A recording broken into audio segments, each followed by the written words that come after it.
And we're back again, folks. Technical difficulties, camera, and then GPU problems. Now we're good. We are live. We're here. Finally, this is real this time. Welcome to Skylancer, the official launch of this gaming channel. Multi-streaming via 3 platforms. You can reach me through Facebook at the Skylancer.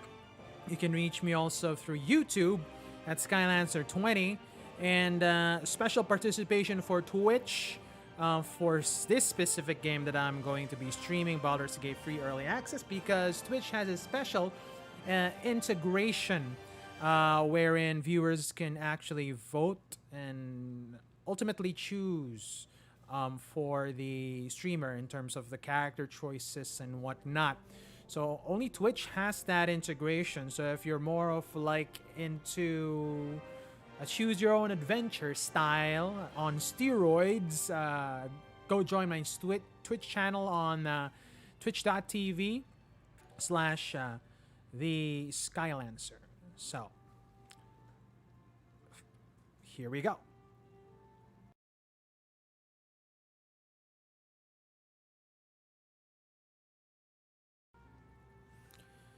All right, we are here.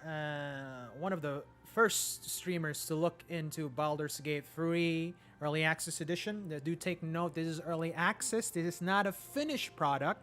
Larian Studios, one of my favorite developers, actually has made, or actually has tried to develop this game for the past year. So they let out with Act 1 already. And usually Early Access will be the feedback process wherein gamers would, put in some comments on how to improve the gameplay, how to improve the game in general. And I'm really excited because I'm a big fan of D&D. I'm a big fan of the 5th edition rule set. In fact, I am a professional DM. I get paid to DM online in Roll20 and Discord. So if you don't know anything about Dungeons and Dragons, the world of, basically the world of Faerun, which is where Baldur's Gate 3 is set at, and I've got you covered. At least I have a little knowledge of the history, just the base knowledge of the history of Baldur's Gate, story-wise, lore-wise as well. So, 5th edition, very simple. Think of it as a choose-your-own-adventure, as I mentioned, and think of this game as a game that encourages you to fail, because everything you do is basically because of a die roll, or everything you do is affected by your die roll.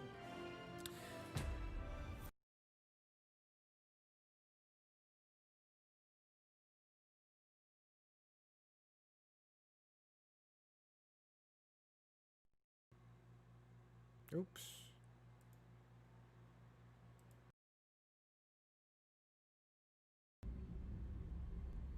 There we go.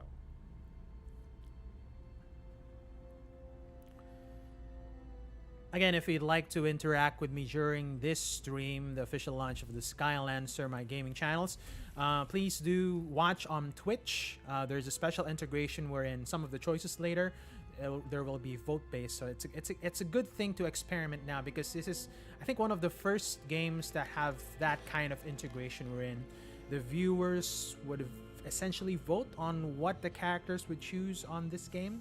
So there's a bit more interactivity here and there.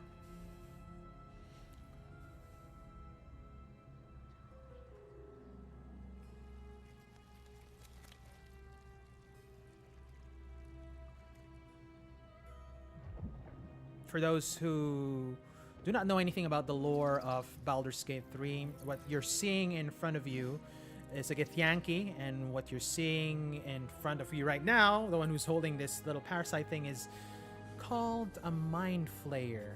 Contrary to popular belief, if you're into Stranger Things, what the Mind Flayer looks like is really the squid-like thing you're about to see in a bit.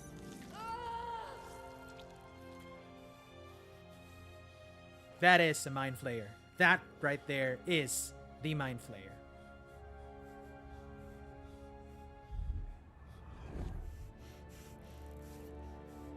And I assume that he is putting a parasite into our eye. which only means one thing. We'll be a mind flayer soon. Who are you? And what a good way to enter into character creation. So, early access, as mentioned, it's not a complete game yet, but if you look at the origin, you actually, in the long run, we will be able to choose certain characters, pre-made characters, like Asterion, Lae'zel, Shadowheart, Gale, and Will. But for now, we will be making our own character, our own custom character. Let's make a male. Let's look at the race. We have elf, tiefling, drow, human. Oh, they have Githyanki, which is not included in the original 5th edition rule set. This is included in the expansion. We have a dwarf, a half-elf, and a halfling. They don't have a gnome, and they don't have a dragonborn yet, which is interesting because one of my go-to races when I pick or when I play when I play D&D is a dragonborn because I like being, I like the design of dragonborn. So let's see for half-elf. This is a tiefling. Looks like a devil creature, which they really are. They are infernal beasts. The drow is pretty much an exiled race of elves who pretty much live in the Underdark, which is a place where there's no sunlight. And they turned out to be, majority of them at least, turned out to be chaotic evil in nature. Human, of course, which is pretty much the base class. Race features, +1 to everything, base racial speed, and not anything else. A pretty safe choice. Githyanki is interesting because I've never played a Githyanki before. I've never encountered a Githyanki in D&D, at least when I play. I've only encountered Githyanki when I played Baldur's Gate 2 as sort of like an NPC. So this is an interesting race to play. Perhaps it's story related why they're here. Of course, we have the Gimli lovers, the dwarf, a half-elf, which is something that I think I would play a half-elf for this session. If you're really into Frodo and, Bilbo and Sam and whatnot, we have the halfling. The good thing about the halfling is you have a lucky racial feature. That means when you roll a dice, a 20-sided dice, when you hit a natural 1, which is very, very bad. It's when you hit a natural 1, it's bad in D&D. You actually get to re-roll again, and you must use the new roll. It's just unlucky for you if on your second roll you roll another 1. Then you must be the unluckiest halfling / hobbit, says in the whole of Faerun. So for this particular tiefling or half-elf, let's go with half-elf. In fact, let's go with drow half-elf to see how the interaction with the outside world is with this particular drow fellow. Because as I mentioned, majority of the drow are chaotic evil in nature. So they're not really well liked, and they're very rare outside of the Underdark.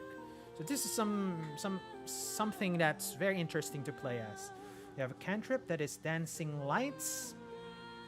Evocation, create wisps of light that illuminate a 12-meter radius. So it's not an attack cantrip. It's not a damage-dealing cantrip, but it could be a good utility cantrip. And with being a half-elf, you can actually choose 2 ability points and place it wherever you want to place this. Let's see. It's placed in dexterity and wisdom as of the moment. Let's get back to this because I don't know which ability to improve first for picking the class. So, class for the early access, we have 6: cleric, fighter, ranger, rogue, warlock, and wizard. Unfortunately, we don't have a sorcerer, which is my go-to, and a bard. Bard is what I usually play as. Hopefully they'll, and I think Larian Studios will add the bard in a future update. Sorcerer as well as a charisma-based class. I think Warlock would be fun because a Drow Warlock that actually worships the Great Old One is something that is very intriguing to play as. So when you choose a subclass, this is pretty much when you choose a warlock has a pact with a divine being. Could either be a devil, it could either be, at least in the book, it could either be this, the Great Old One, it could either be a fiend of sorts. Some powerful creature that they make a deal with to have some power in exchange for serving this specific fiend or this specific Great Old One. So I'm going to choose Great Old One because it has Tasha's Hideous Laughter, which is one of my favorite spells in D&D. It makes people stop and laugh. It's pretty much a it's not a damaging spell, but it's a spell that would actually help when you facing a mob. Dissonant Whispers as well as something like that too. So it's a crowd control spell. So these two are crowd control spells, very useful. And with a warlock, you have what you call an Eldritch Blast. You can't see it, but it's actually just there, right? Where I'm pointing at. Eldritch Blast is one of the better early spell games to use, and you can only have that as a warlock. Since we're playing warlock, we're gonna go back to race. It's sad because you can't put charisma on warlock on this. Oh well, that effed up my build because there's no charisma that you can increase here, and warlock is a charisma-based class. Well, in any case, I'm just gonna go with Constitution because I want to be meteor, and maybe Wisdom. No, and Intelligence. No, it's Warlock is a charisma-based. So I'm gonna go all beefy. I'm gonna go with the Dexterity and Constitution. Let's see if I can. No, you can't add 2 on Constitution. So I'm gonna go with Constitution and Dexterity. For the appearance, I'm not gonna bore you with Hells. customization of Something this, just woke but up let's down just choose something basic. Hells. Something just woke up down here. Let's see. I think this looks menacing enough. With the hair, let's do this. Oh, looks like a Victorian kind of drow. Let's do this. Let's do a sort of like a Geralt-y type of Geralt of Rivia type of hair-ish. Tattoo. We're good. Class Warlock, the Great Old One. You are worshipping Cthulhu-like creatures. Skills. So, as you can see, there are a lot of skills here. From Arcana to Survival. D&D is all about dice rolls. Whenever you do anything, you roll a dice. You roll a 20-sided dice. And it depends on what type of action you're doing, wherein your skill proficiency would count. So, for instance, you're just looking for something in a room. And when you look for something in a room, most often than not, it would be an intelligence skill with investigation.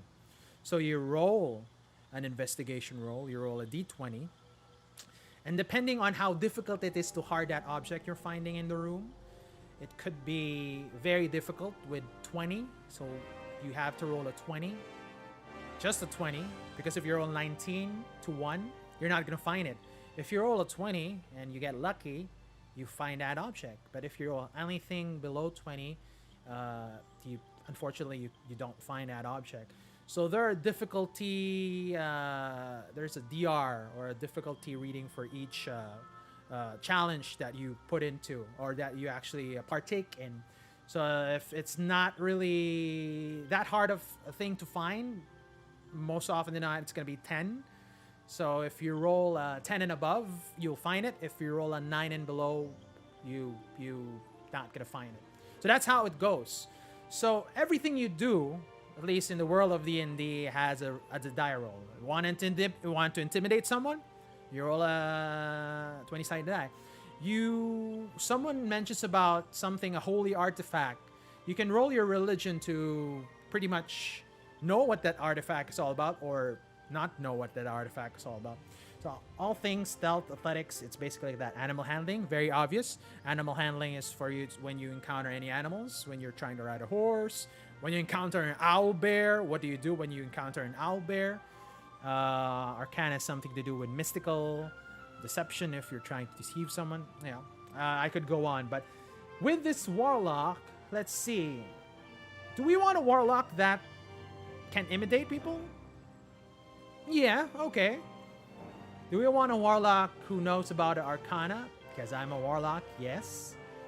Do we want a warlock that's into religion? This, unfortunately, we can't take this away. I would have wanted a deception type of Drow warlock, but it's okay. So intimidation and arcana should be good. Or investigation.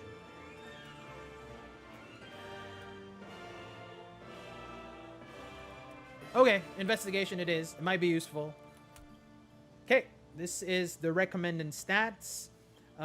Usually when you start a character in D&D, you either roll for your stats, and whatever you roll for, you assign it to strength, dexterity, constitution, intelligence, wisdom, and charisma. For this early access, Larian Studios is only allowing a point by system, meaning you have a specific set of ability points assigned, 27, as you can see above. When you roll for your stats, if it's not ability points, you can either get something below 27 points, but you can also get somewhere above 27 points, meaning you can actually, depends on your luck, you can actually have a more powerful character than what is normally stated. But default wise, it's the point by system, and you assign your 27 points to wherever you want to put at. Charisma is 17. That is perfect for Warlock because the spellcasting ability of a Warlock relies on charisma. Don't ask me why. It's not intelligence, it's not wisdom. The more charismatic the Warlock is, the better he or she is at casting spells. I guess because he or she made a deal with a creature, and he or she can talk to the creature in a better way or whatnot, but don't ask me why. Charisma it is. 17 plus 3, that's good. Wisdom, we're not going to use that. Intelligence, are we going to use intelligence? Or should I just put it in Constitution? It's to be beefier. But I can't. Dexterity. You know what? I am gonna opt with dexterity and go for strength. You know why? Because with this, you can actually make some sort of cloud strife, wherein you pretty much become a warlock that is a hexblade warlock. We'll see. A fighter warlock. Constitution, intelligence, dexterity should be good. Intelligence, let's put that in dexterity, strength. Okay, I think we're good. Ooh. There. So at least there's +1 for strength, +1 for dexterity, +2 for constitution, +0, +0, +3. This is nice. Okay, I think we're good. Tell me, who do you dream of? Who do you dream of? Who attracts you? Oh, so I guess this is your love interest. Do you want to be attracted to a tiefling? This is interesting. Asmodeus tiefling, Mephistopheles tiefling, Zariel tiefling, just some lore dump. Zariel Tiefling, yes, empowered by strength. You have Searing Flame to punish the enemy. Zariel is actually the leader of sorts of the first layer of hell called Avernus. Mephistopheles is, if I'm not mistaken, is an ice type of lord. And Asmodeus is the deepest layer. He is the big boss of hell. He is in the 9th level of hell, yes. We'll go with Zariel. And we'll go with, let's see, oh, there. Make a choice for the Hornstein. This little tiefling here is, let's make her horny. There you go. I think that's the horniest tiefling I've ever seen. No, this one is a sort of like a wicked horny type. Okay. Okay, let's do this. Venture fort.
That is a Nautiloid, a Mind Flayer's ship.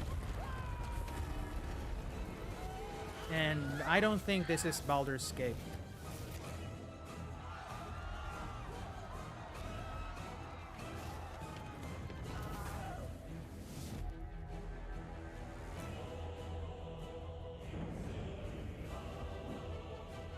And look at that. Red dragons incoming. That must only mean one thing. The Githyanki are here. Lore update. The Githyanki and the Mind Flayers are not friends. So pretty much what you're seeing here is that, yeah. That's what usually happens when a Mind Flayer and a Githyanki meet each other out in the field.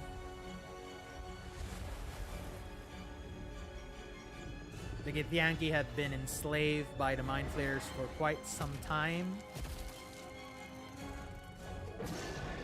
This is awesome.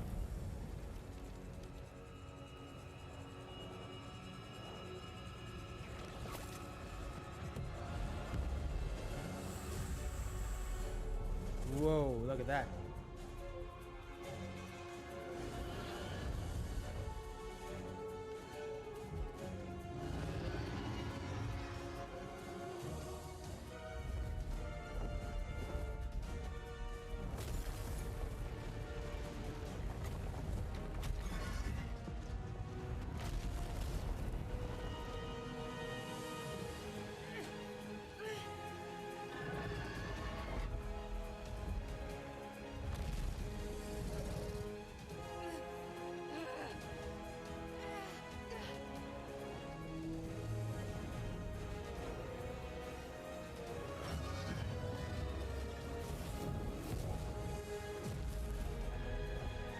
As soon as you strum the guitar out on your Nautiloid, you just teleport in a different plane.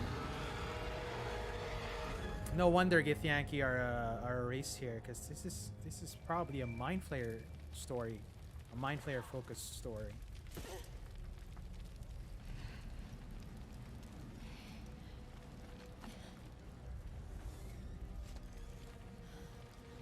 Don't get me wrong, Githyanki are not good people also, at least from my experience. In Baldur's Gate 2, they're not I wouldn't consider them as allies or friends.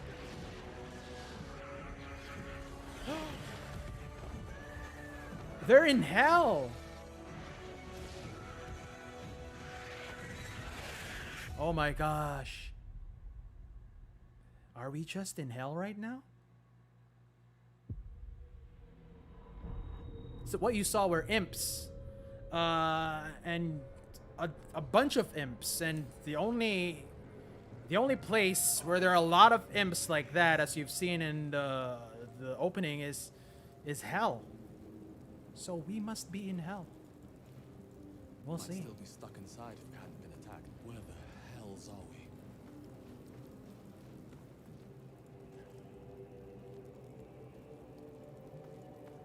Someone else got out. Yeah, this is the Githyanki girl. This is the pool that thing came from. The parasite now writhing behind your eye. See? When you see investigation there, you roll a die. And when you do that, there you go. There's our 20-sided die. You have to target 8. If you get 8 and above, whatever you're investigating, you'll succeed. If you get below 8, then you don't see anything. Let's roll the dice. 16, so I succeeded. The casing is fragile. The slightest touch could cause it to crumble.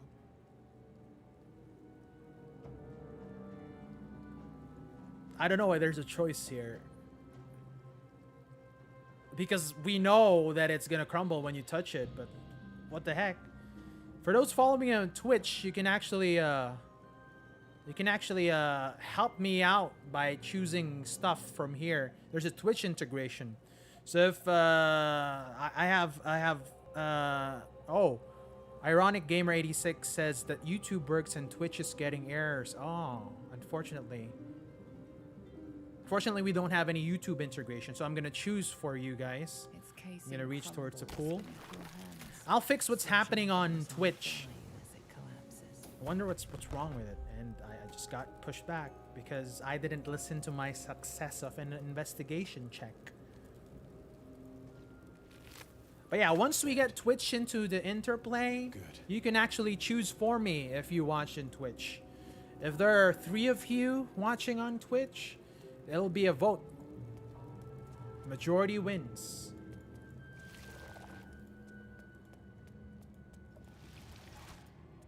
So for those who have just joined in, welcome to my streaming channel.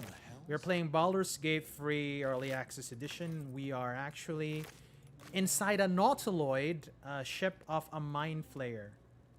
And you can just sit like that. Wow.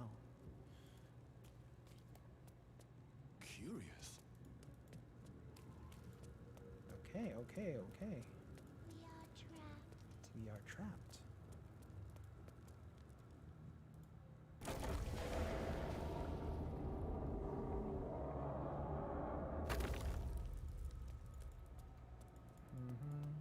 Help us.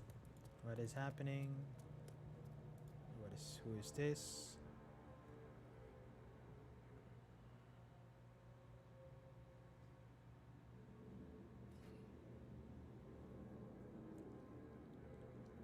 Judging from the ears, it's an elf.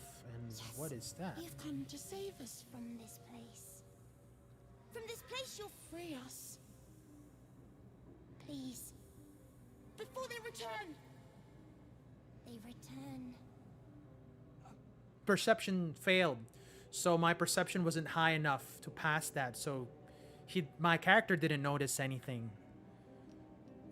So you sound afraid. Why? Enemy. So many enemies.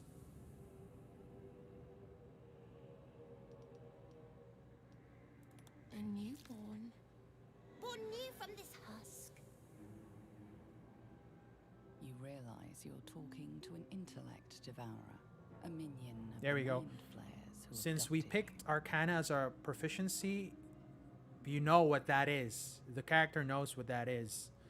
So it's an intellect devourer. So it's a minion of the Mind Flayer. So this is an enemy. So do we destroy the brain?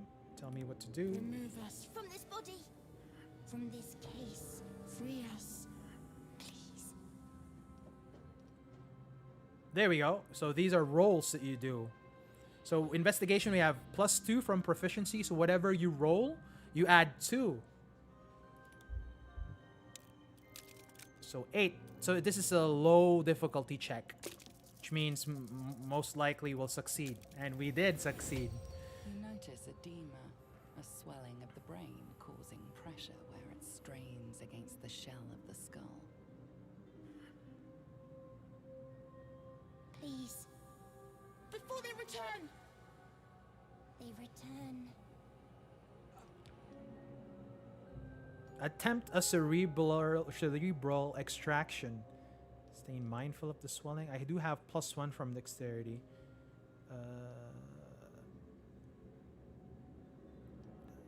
Okay, gently prise the brain from the skull. 9. I have +1, so fingers crossed. 6, no. So dexterity check failed. This is what happens. And something bad is probably gonna happen.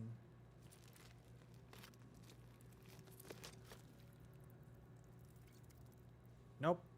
The brain won't So budge. would you get another?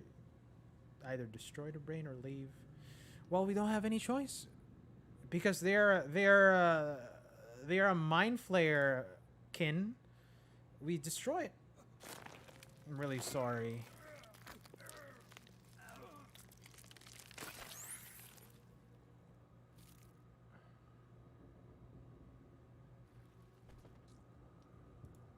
Who knows? That brain would have backstabbed us in the end. So, at least it's better to be safe than sorry.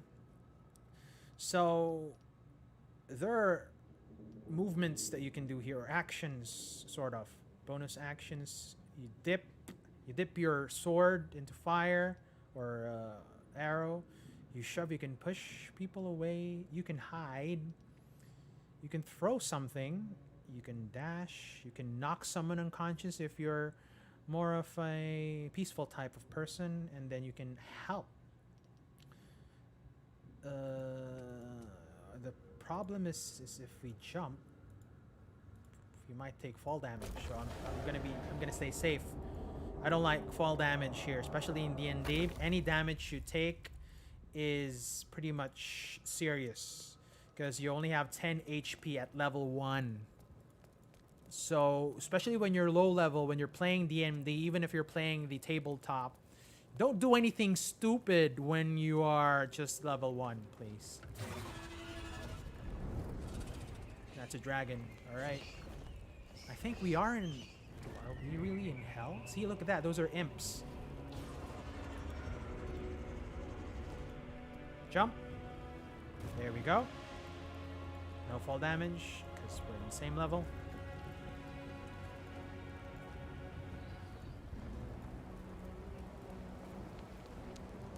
Oh!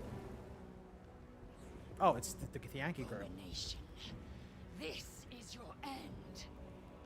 Your head throbs and your skin tingles.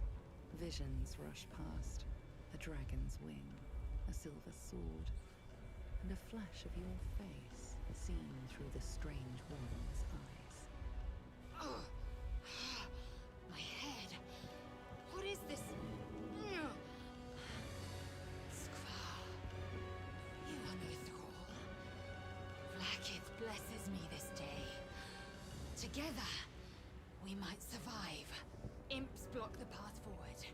You will assist me in destroying them. We must reach the helm before we transform.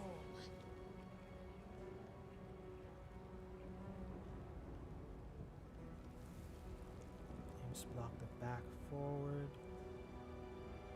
Who are you? Your only chance of survival.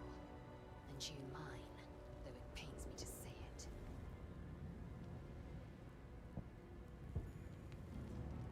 It is where we might gain control of the Ga'arth, the ship.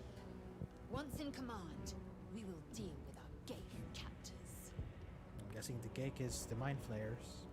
We carry mind flayer parasites. There we go. Unless we escape, unless we are cleansed, our bodies and minds will be tainted and twisted. We are mind flayers. Within days, we will be Ghaik.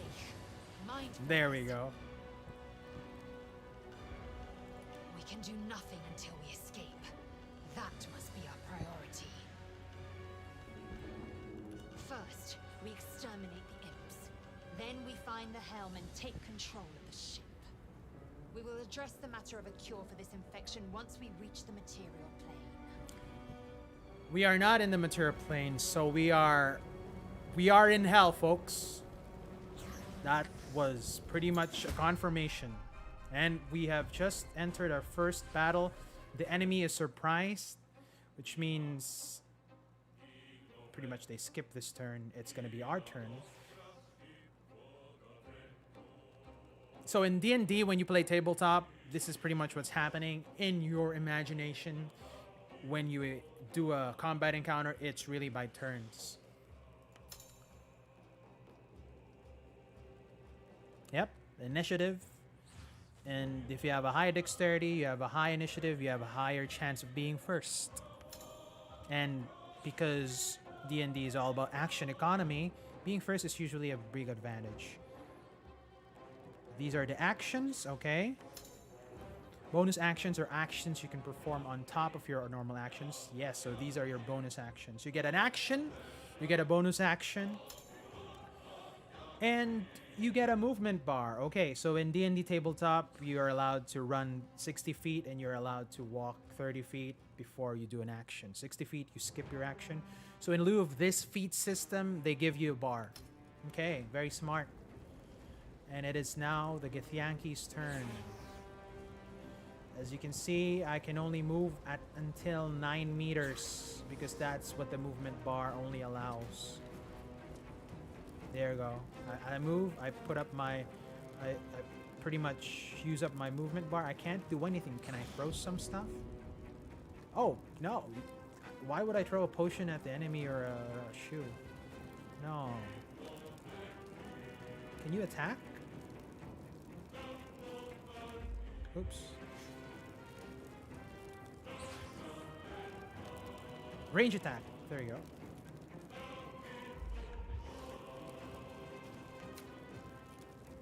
There we go. You have a range attack. 85% to hit. Surprised. Mother. Only 1 damage? Wow. That's a pretty bad roll. So I used my action. I don't have any bonus action. I could have dipped that into flame, but I'm not quite sure if that's a good idea because we're in hell and we're battling imps. They might be resistant to fire. I do have Eldritch Blast. So, of course, there we go. 1d10. I rolled a 6. Instant death. The good thing about cantrips is you don't run out of this. As compared to spells, you run out of spells. So having Eldritch Blast as a cantrip is pretty much you have a damage turn every turn. You have a damage attack every turn. I am gonna stay here because I'm a warlock. I don't want to get up close and personal, even though I have good constitution.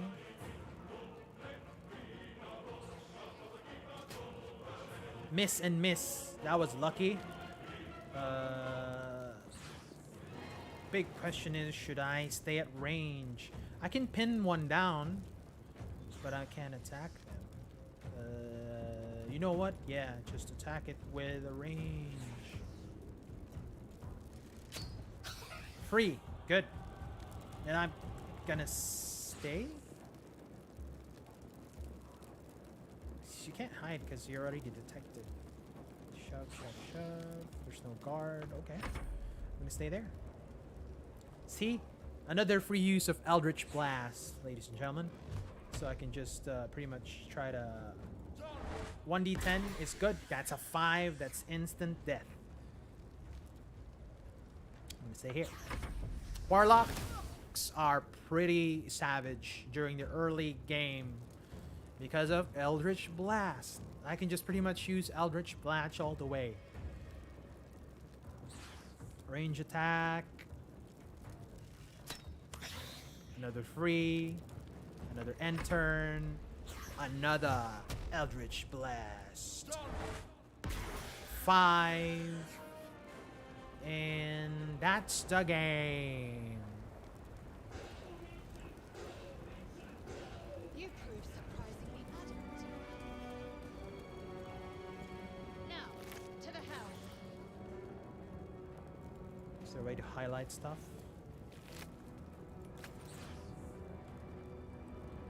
I guess there is no way to highlight stuff.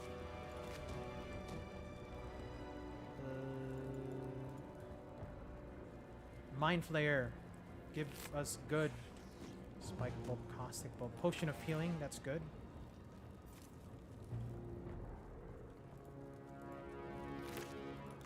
See? Intellect Devour, they're not good. We might have gotten betrayed, ladies and gentlemen, if we opted to save that Intellect Devour from the beginning. Wait, what is happening?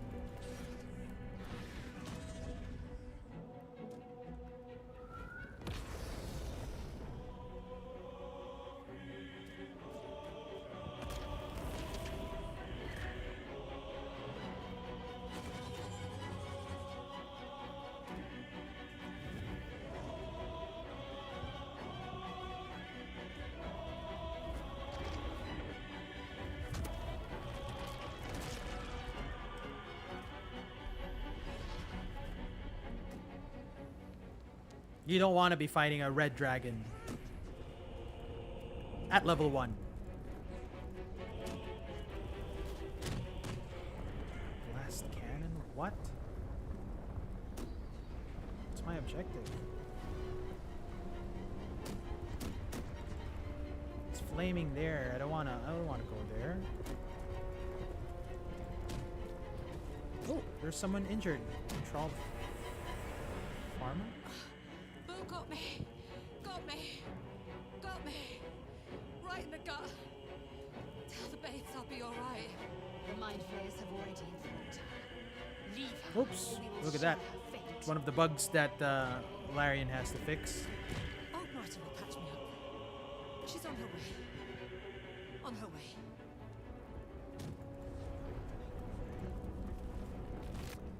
Easy. What is wrong with her? Marta will patch me up. She's on her way. On her way. Okay. Alright. You don't need any help? Ah, I got burned. See? I have 10 HP. I got burned by an imp. And now I'm at 8. And now I'm at 4. Do I have a potion? Oh gosh. I do have a potion. There we go. So you got to be careful when, especially when you're level 1, you're in the early levels, because this is not a joke. Your HP. Wait, Wounded Imp? Can we just Eldritch Blast the F out of these guys? I think we can. Surprise!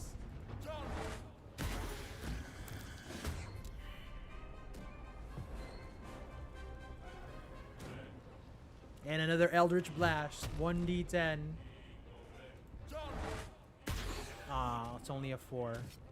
Sad. I am gonna go away because I don't want to get killed by that imp. And turn. Miss. I like her as an archer, so I'm just gonna Legolas the shit out of that imp. Easy.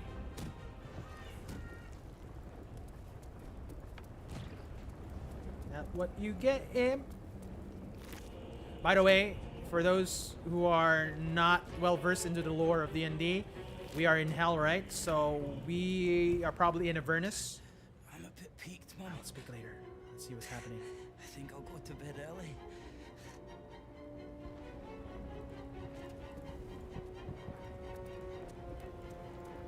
Don't mind me. Just a little overworked. Okay. I'm so tempted to kill them since they're enthralled anyways, but you know, they might come back as an important character, so I'm not gonna do anything stupid like that. So I was saying we're in hell. We're probably in Avernus, so we're probably in the middle of a war between devils and demons. And D&D, Devils are different from demons. Devils are your lawful evil characters, while demons are your chaotic evil types of evil characters. Whereas devils are the Darth Vader of hell, chaotic evil, the demons are the Jokers of hell. That's the best way to put it. At least that's the best way to put it for me. So would you either side with a devil or with a demon? It's up to you. Devils want to control you. Demons want to obliterate the shit out of everything.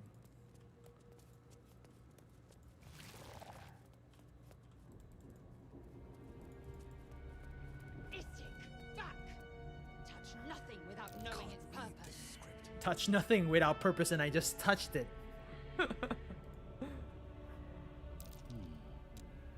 Oh, it's just observing. So that's die roll. So it's rolling the die for me, I think. See, it's an Arcana check, which means every interaction you do, you roll a dice, which is very true to the D&D mechanic.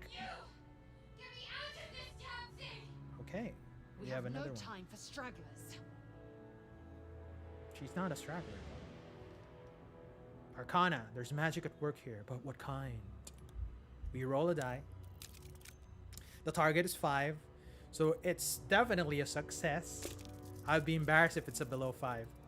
There we go, it's a success. Warding rooms. The pod won't open unless they're destroyed.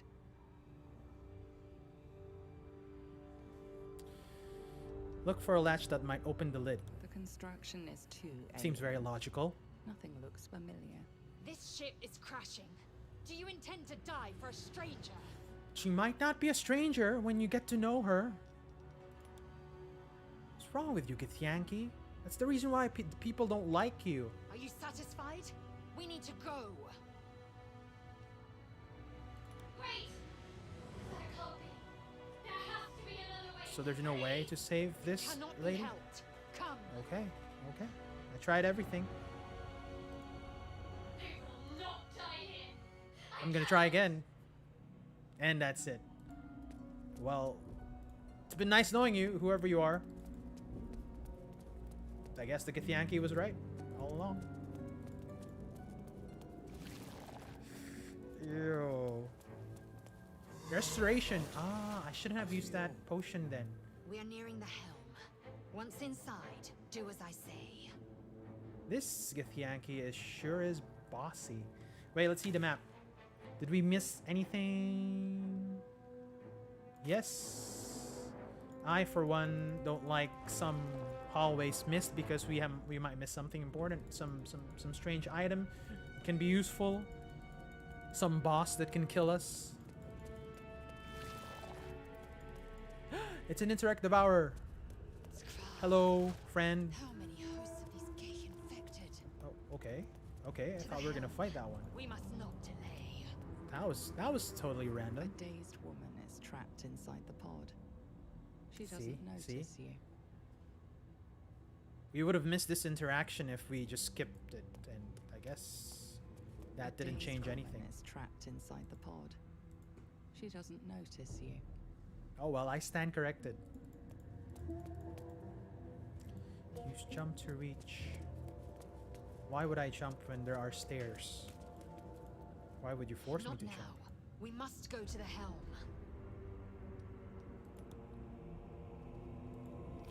See, there's a key. There we go. A key? For what? Now we're talking. For those who have just joined, welcome. We are inside a Nautiloid. A sort of like starship of the Mind Flayers. And when I say Mind Flayers, it's not the Stranger Things Mind Flayers. It's the real Mind Flayers.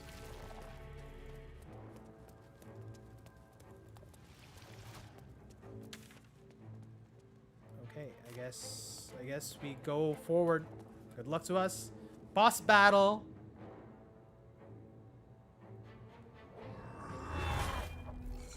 We are in hell, ladies and gentlemen. Confirmed. That is a tiefling getting mind sucked by a mind flayer. That is a mind flayer, folks. One of a very powerful creature. We just got destroyed by imps. Do it. We will deal with the gate after we escape. So we obey the mind flayer? Are we like... Okay. So we're allied with a mind flayer. Okay, this is quite different.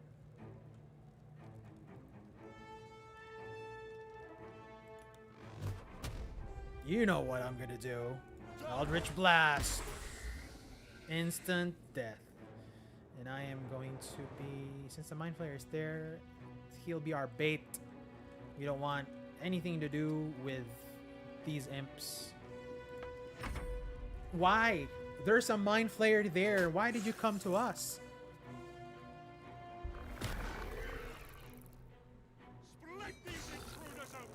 Oh, Commander Zoc. Oh, gosh.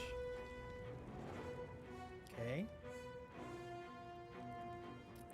So what if we try to dip our arrow as a bonus action? Dip it on fire. Oh, but it's not enough movement.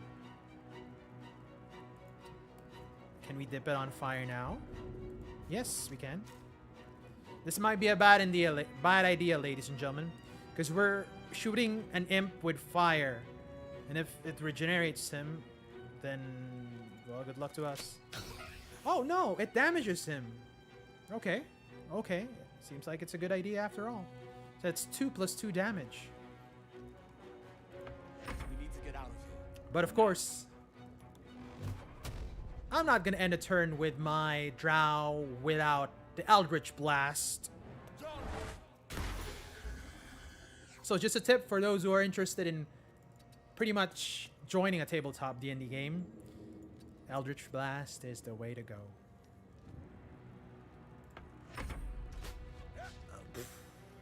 There is a mind flare in front of you and you shoot at us. What is wrong with you? Okay, so I have a flaming arrow now, and we have just confirmed that flames can hurt imps. They're not resistant to it. See, that's 2 damage. I'll take that any time of the day. I'm gonna go near now because I think we're gonna destroy this imp. If this ship hits the I'm gonna ground, go we're dead. near because this drow has gotten more confidence in killing a lot of imps with Eldritch Blast, and I'm gonna do an Eldritch Blast again. There we go.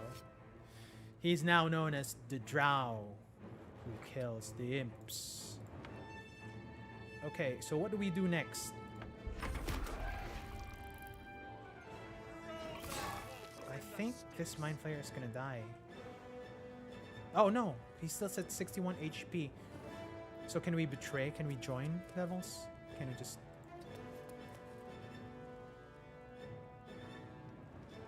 Are we supposed to kill this demon then? Okay, fine.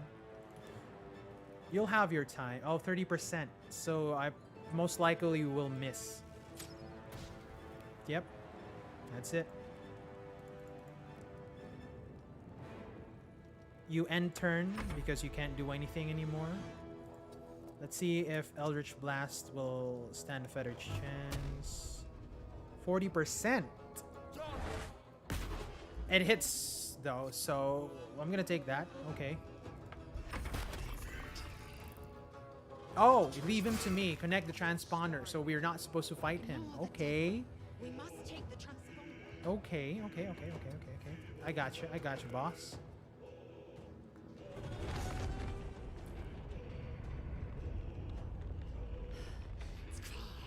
Hurry before they strike. Oh, I thought that was the end of it. The end of the encounter. So there are more? Oh gosh. Imps. Really? End turn.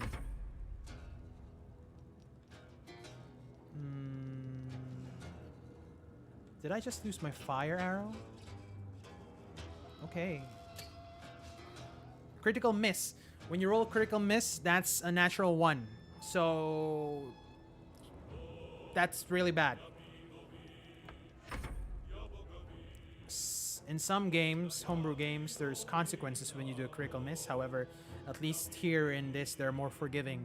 There's no consequence when you do a natural 1 for your attack rolls. Because sometimes there are rules that make you fumble or make you shoot other people in an accident.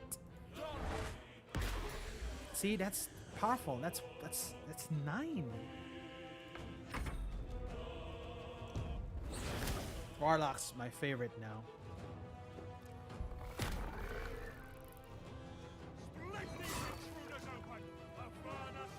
He's gonna die though. Our boss is gonna die, which is fine because I didn't really like our boss. 3. No more action. What if he jumped? Just, you know, just because we can jump. There we go. Shoot an arrow and jump. And just go forward. I guess that's a way to extend your range. Let's jump. Like Vin Diesel style. And then while he's jumping, he's charging an Eldritch Blast, and it's gonna shoot this. That's a 10. And you have full movement. Uh-oh. Nope. Why did I end up beside an imp? And it's a miss. Ha ha ha. That was lucky. That was lucky.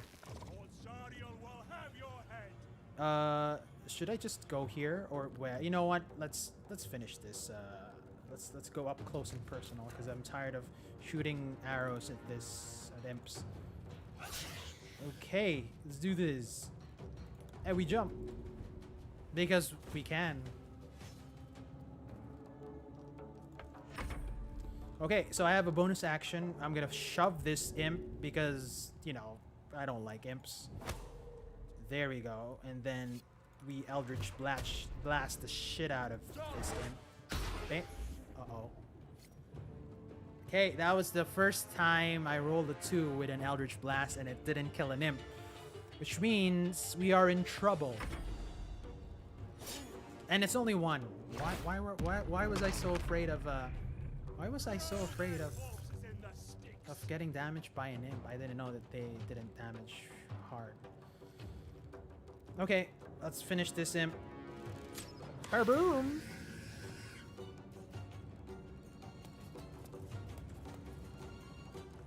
Bam! Alien transponder. You made it in time. Thank you guys for sticking with me. It's a fun game.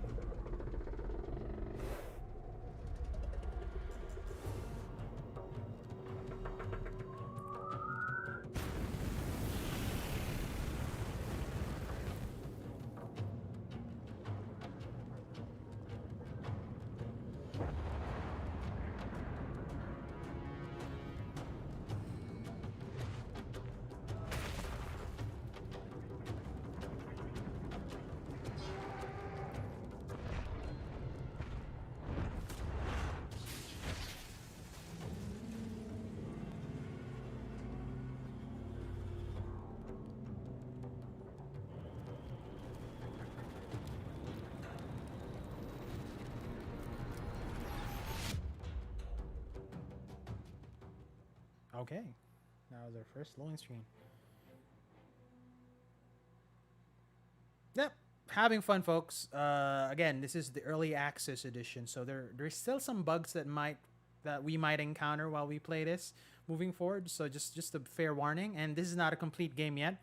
Larian Studios is known for that, so that they can have proper feedback from players.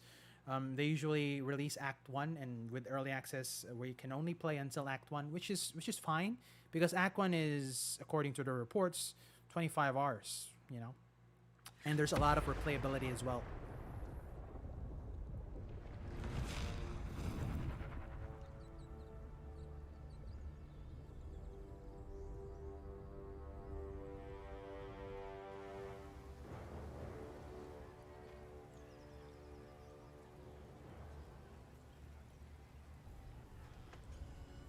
So we're not in hell anymore.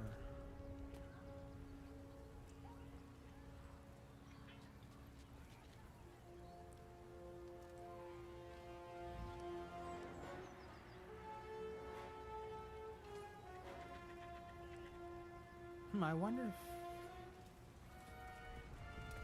Gave me a thought. What if we just help the Mind Flayer kill off that commander devil a while ago? Would we have gotten an item? I don't know.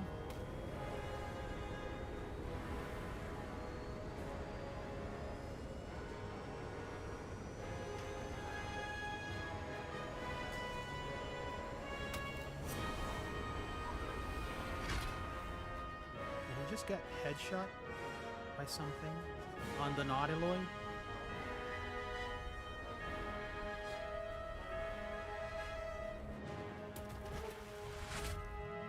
Okay.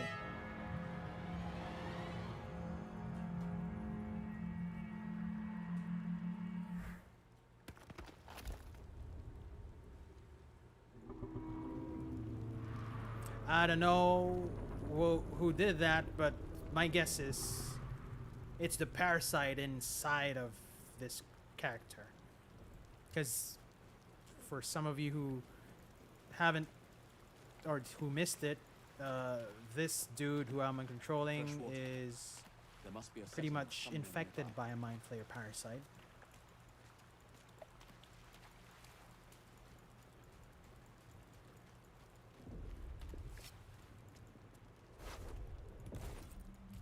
Okay.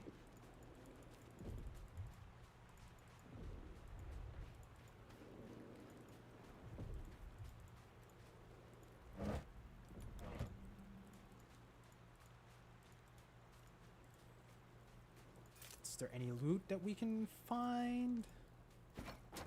Oh yeah, just put it up right. See, it really reminds me of Divinity Original Sin 2. More of those wretched things. Uh-oh. I don't want to go there. I think that's a battle. Let's see if there are any more items we can scar around from here. See, like this backpack, for instance. Shanties of the Bitch Queen. Wave Mother, Wave Mother. Yep. Not really important for me.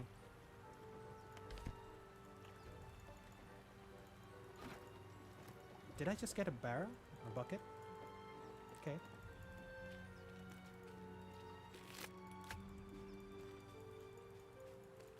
See, for you people who have played Divinity Original Sin 2, this is pretty much, like, graphics-wise at least, or visual-wise, it's reminiscent of it. Blasted door! And who might this be? Stop! Not another step or I'll... Wait. It's you. You're the one who tried to free me on the ship. At least, you made the effort. Suddenly, you see what she sees, feel what she feels.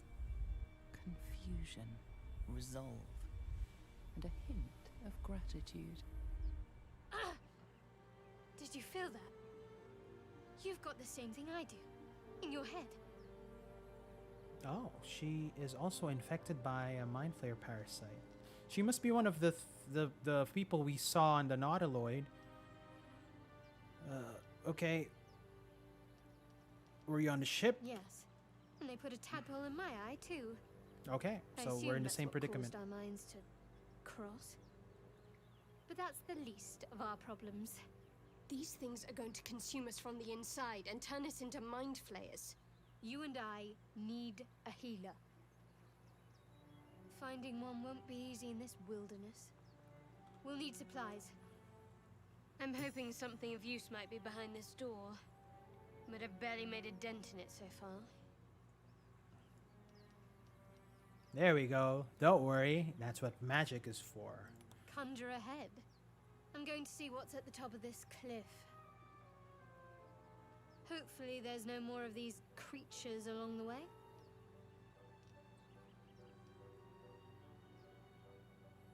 Do you know if anyone else survived the crash? No, unless you count these monsters. You're the friendliest face so far. There we go. Alliance have been made on less. I could Or use your just help. company for our final moments. But you're right. Whatever lies ahead will be a little less daunting with support. You can call me Shadowheart. Oh, she's a half elf too. Okay. So there's some special Don't mistake blood interaction. for kinship. Tav, let's make haste. Your name is unusual. Okay, let's judge her name. After everything you've been through, my name gives you pause. No, she didn't Please. like that. Very little. Supposedly, those monsters breed by planting their tadpoles in people's heads. Over time, the infected So victim I'll get the turns into Twitch a mind integration flayer. I don't remember how long it takes, but we should into hurry. the stream hopefully soon, because that would be a fun way to interact with the viewers, because you viewers would have the choice on what to choose from these three choices and you would vote on it. A friend just told me that Twitch isn't working as of the moment, but if you could just double check on it, you know, and let's test it out. If you can make the choice for me moving forward, that would be good. That is none of your business. I'm I yeah, suggest my we character Tab is concentrate too on surviving. nosy, so we'll just go because Lead the way. she's annoyed already. Okay, so I have a companion already, which is, I guess, a cleric. She is a cleric. Oh no, she has charm. Wow, I don't know what she is. Can you find out what she is? It's a cleric. All right, okay. So I have a warlock and a cleric. This is pretty good because I have a healer and I have a tank-ish and I have a caster.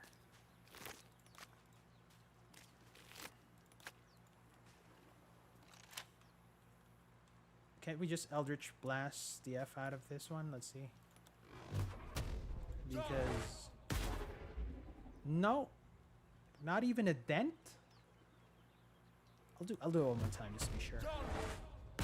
Nope. Yeah, we're not gonna go through there. That's a very powerful door.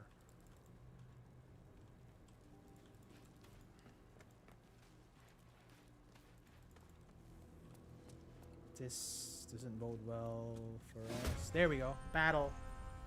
Better stay back. One strike could be lethal. Intellect Devourer. You know what I'm gonna do. Eldritch Blast. I just hit it with a 1, which is very embarrassing. I am gonna hide because he just doesn't want to show himself to these efforts. Minor Illusion. I have Sacred Flame. Sacred Flame is another amazing cantrip. It's 1d8. It's not as powerful as Eldritch Blast, but it's still a 1d8 ranged spell. So, it's a cantrip. Oh, I don't have range yet. So I will do, what I'll do is, I'm gonna go, oh, no. Not there. What? I think that's a bug, ladies and gentlemen. I was trying to go there, but it went back. And I can't do Sacred Flame anymore because I don't have range. So we'll have to waste this turn. Sorry about that.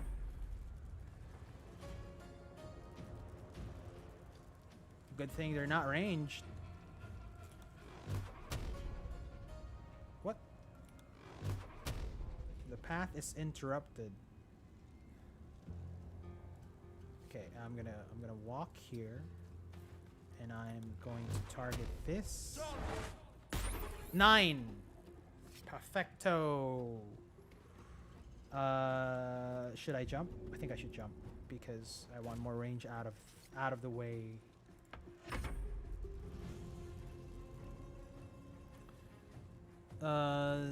Sacred Flame, and it's an invalid target? Really? Or is it because I don't have any sight? That is... Wait, let's see. It's an invalid target.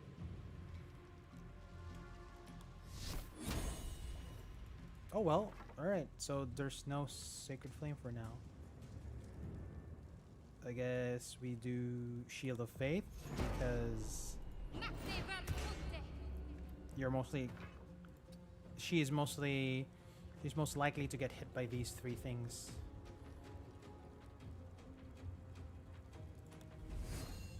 Nope, can't use that.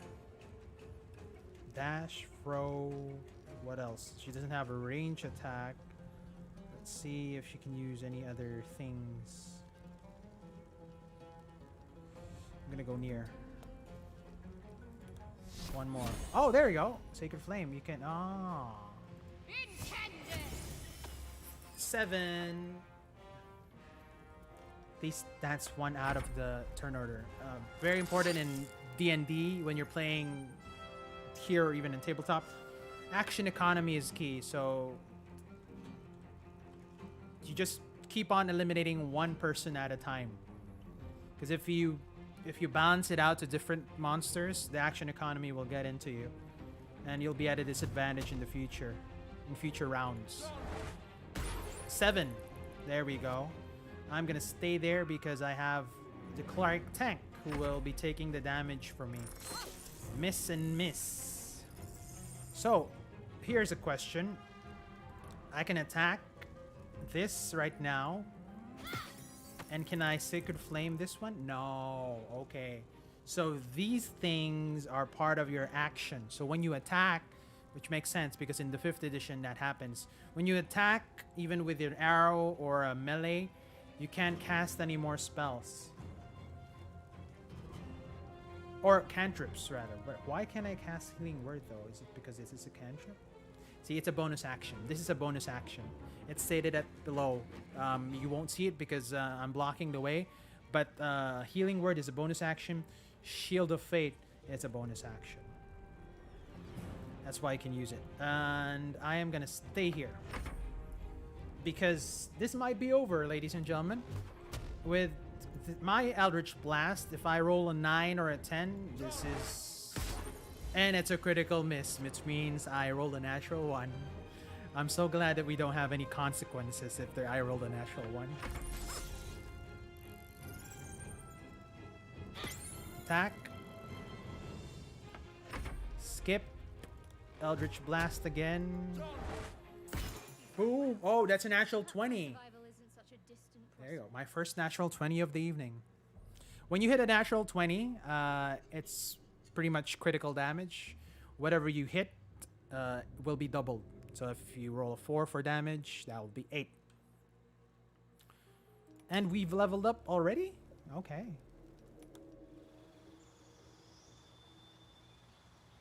Hex.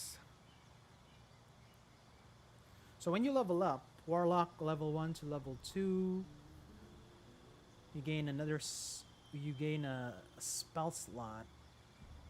When you cast Eldritch Blast, add your Charisma modifier to the damage it deals unless it is negative. This is amazing. You know why? Because my Charisma is 17 and my modifier is +3. So whenever I roll a 1d10, and if I roll a 10 or whatever, just as an example, I roll a 10, I add my Charisma modifier, which is +3. So whenever I roll a 10, that's a 13 damage, which is amazing. So if I roll a 9, that's 12, and so on and so forth. Of course, Agonizing Blast is something I'm going to keep. Thief of 5 Fates. Once per long rest, you can cast Bane using a Warlock spell slot. Bane is the opposite of Bless, wherein you're affecting the hit chance of the enemy. And if I'm not mistaken, and if it's the rule set still applies, the 5th edition rule set still applies here, non-modified, you can Bane 3 people, or three enemies, or 3 creatures, or whatnot. But since I am a crowd control, this is actually not bad. But let's see the other one. Repelling Blast. When you hit a creature with Eldritch Blast, you can push the creature up to 4.5 meters away from you. Not really much of a deal breaker, or a game changer, rather. You can cast Disguise Self at will. You can cast False Life on yourself at will as a first level spell. To be honest, I don't know what False Life is. I forget. There's so many spells for D&D. Even though I'm a DM, I still refer to the manual. You can see normally in darkness, both magic. Oh, this is nice. Especially when you're in places that are not being seen by dark vision. Okay. Let's see. Beguiling Influence, you can invoke your patron's Bewitching Charm. You gain proficiency in Deception and Persuasion, which is good because I'm a charisma-based character. Okay.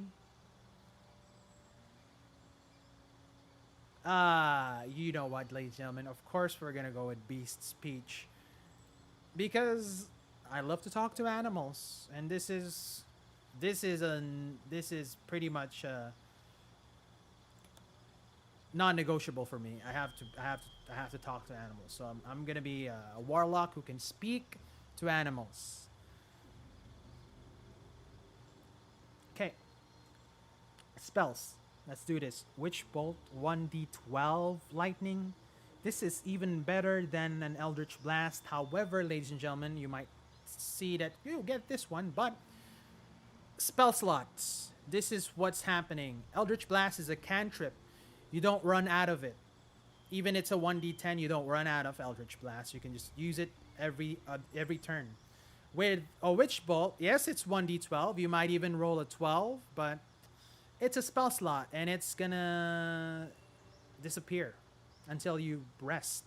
So, I'm very sorry, but not a good choice for me since I already have Eldritch Blast. Maybe if I don't have Eldritch Blast, okay. Protection from good and evil. Protect a creature against aberrations, celestials, elementals, fey, fiends, and undead.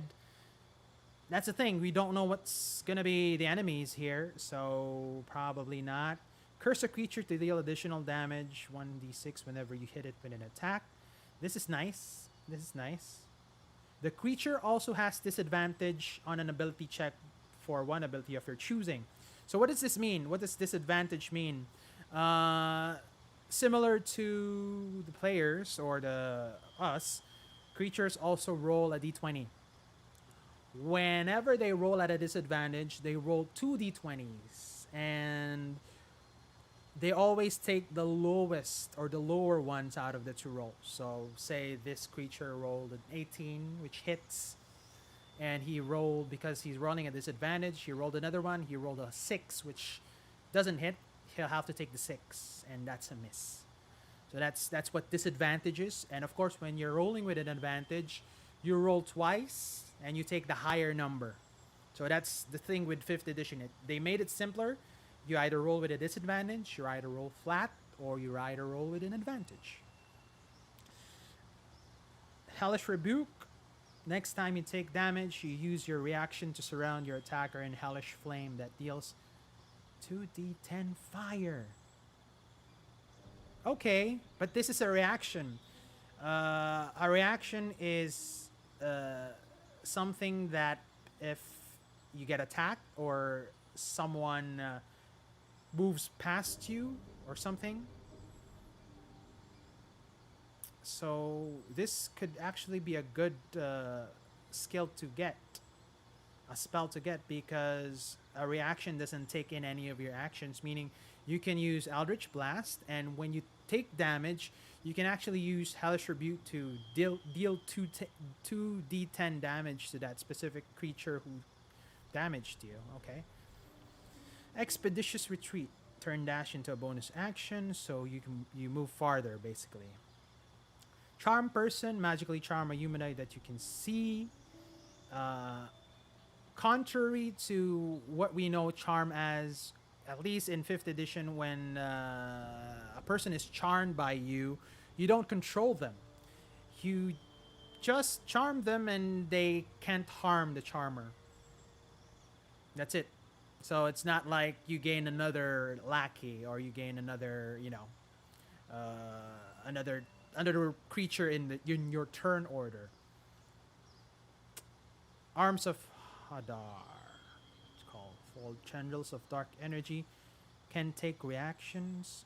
Strength saving throw. This is nice. Armor of Agathis. Spectral frost covers you. You gain 5 temporary hit points and 5 gold to any creature that you hit with a melee attack. So you have to be in melee here, which is not my playstyle. So either Hex or Arms of Hadar.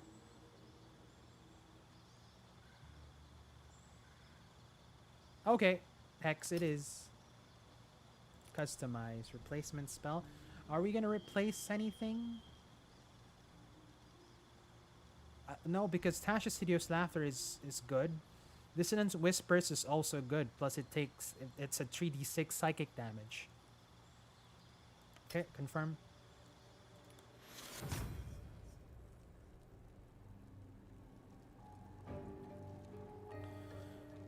Oh, leveling up is fun. Let's see. Leveling up Shadowheart, which is our cleric. Prepared spells, turn undead. You customize.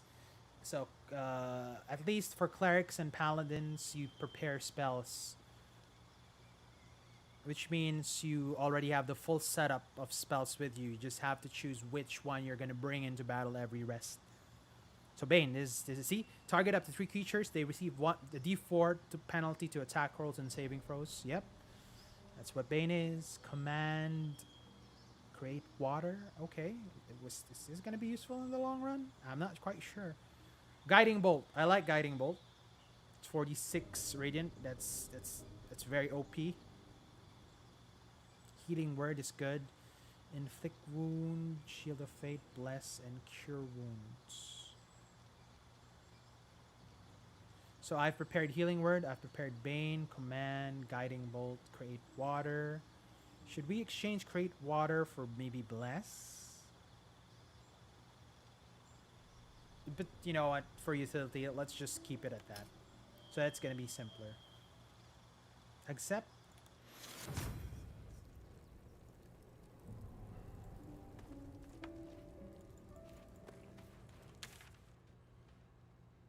Overgrown ruins. Okay, let's see. Our Ravaged Beach. Let's do this. Oh, nope, we're going back here. Nah.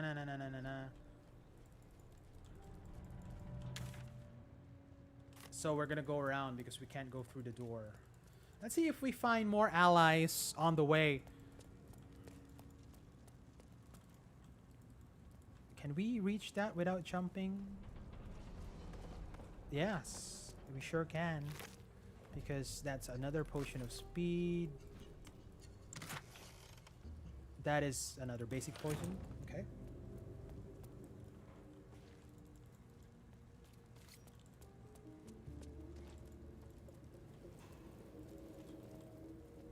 Look at this. A dead mind flayer.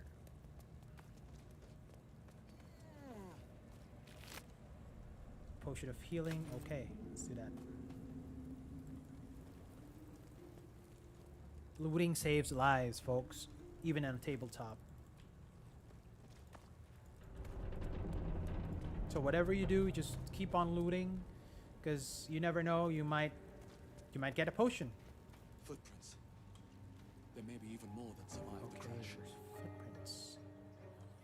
Question is, what is this little purple thing? Is this the waypoint? You're alive. That's unexpected. Last I saw you, you were lying in a crucible's worth of blood. An intellect devourer nibbling at your ear. Glad to see my eyes deceive me. I'm Gale. Well met. See Where that did you room? appear from? Nether Reese, I think. Weave so thick on it it's almost viscous. I had a taste, and just like that, swept from one room to the next. Not to mention, you're staring at me like a Rashimi at a blackboard. You're no wizard, are you? I'm better than a wizard. I'm a warlock. I made a pact with a great old one. There's a gust of weave about you, but it's a mere breeze. I need a tempest. It'll have to wait. Yeah, warlocks are Primary pretty need full is of a healer. themselves because I take it you recall they the have insertion of the unlimited parasite? power. Yes, I'll be honest. I recall it vividly. We just saw. Are you aware that after a We just period saw of a parasite go into our eye. gestation, it'll turn us into mind flayers? A process known as seromorphosis? It is to be avoided.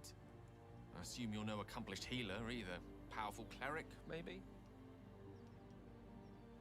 Why can't you just use magic? Yes. Sadly, my studies of the arcane are on hold for the foreseeable future. This is beyond me. For now. You and I are in a whole lot of trouble. We need help. I'm not sure where we'll find it in this wilderness. How about we embark on the quest for a healer together? Okay, sounds like a plan. You're welcome to join me. The more the merrier. The more the many-er. Most excellent. Then, without further ado, let's be off. Besides, looks like you keep some interesting company.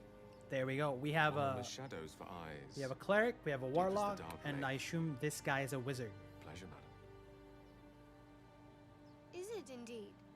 We'll see. So all we need now is a fighter who is a frontliner, and then we're all set. From what I know, Baldur's Gate 3 party is capped at 4. When you do play tabletop, the recommended party is 4 as well, but you can have as many as 6, 7 when you play D&D with friends. Usually I play with 6 people. So, you know, there's more options for you. You can have a healer, a dedicated healer. You can have 2 frontline. You can have 2 casters and whatnot. And you can have a tank or a utility one. So, but this one 4, so it has to be more strategic because we already have a warlock. That's my character, the Drow. We have a cleric, which can be a frontliner of sorts, tank healer ish. Very can also be a caster. So it's a very hybrid. We have. I guess this is a wizard. Let's see. It is a wizard. It's a Habepata. Okay. Leveling up, you choose a subclass. Abjuration or Evocation. These are the only 2 subclasses that's available in early access so far. I usually go for Evocation because Evocation has Fireball, one of my favorite spells. Abjuration is okay. Let's see, customize. Obviously, we don't have Fireball yet because it is a higher level spell. We can't get Fireball at level 2, level 3. Or I think we can get it at level 3. I'm not quite sure. But definitely not at level 2.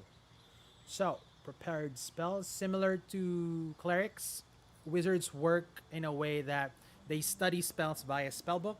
They already know the spell. You just prepare what you need for the battle, for the encounter, once you take a rest.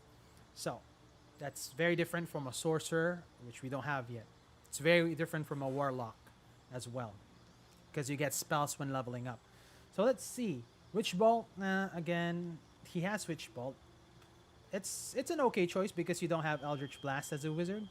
You have a Sleep as your crowd control. Sleep is very OP during the early levels. It's not as useful when you get to mid-level. Thunder Wave is good because you want to push away creatures from you if someone ganks you from behind. Grease is pretty much a combo spell for... Well, it's a prone spell pretty much. It's another crowd control spell. And Fog Cloud. Let's see the other one though. Mage Armor, Featherfall, and Ray of Sickness. I wouldn't mind getting Grease out of the way and putting in Mage Armor because Mage Armor increases your armor class, which means you're harder to hit even though you're a mage. Create a cloud of dense fog. Creatures submerged or heavily obscured and blinded. This is nice. So I'm gonna take away Grease, and I'm gonna do Mage Armor because I love my Mage Armor. Featherfall, slow the rate of descent of allied creatures, grants immunity to falling damage. Very situational. Ray of Sickness, I haven't used this ever, so I'm not going to use it still. That should be good. Evocation school it is.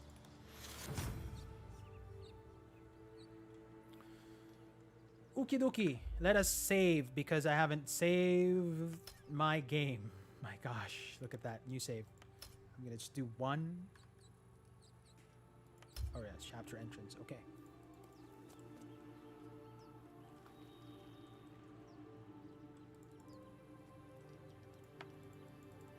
So as I was saying, you need to be more strategic since you can only get up to 4 here. Oh, look at that. It's Gimblebach. It's Gimblebach and Taman. Who the heck is this? Quelena. I don't trust these folks. I mean, and there's another one who is guarding here, Warren. You know what? I really don't trust these folks, so we're gonna try to do something very sneaky. So we're very sneaky. We don't have a frontliner. We don't have a dedicated frontliner yet, so it's very stupid to go head on in. So we're gonna do it the subterfuge way. We jump. No. You first turn. Okay, I just hit space, which will force you into turn-based mode because the AI path making will make them run towards the encounter, whatever this encounter is. So I just hit space so that we can pause whatever is happening and correct their movement. So this is a lifesaver. And I just discovered it now. I was panicking and I pressed space. It's not enough speed. Because we're in turn-based mode. Okay. So we can just end turn. We don't have any enemies in turn-based mode at least.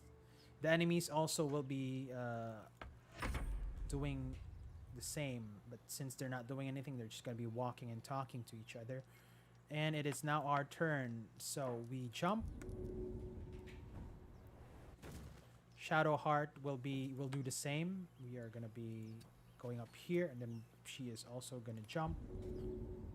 Not enough space? Ah, you know what? Because we shall create more space for you.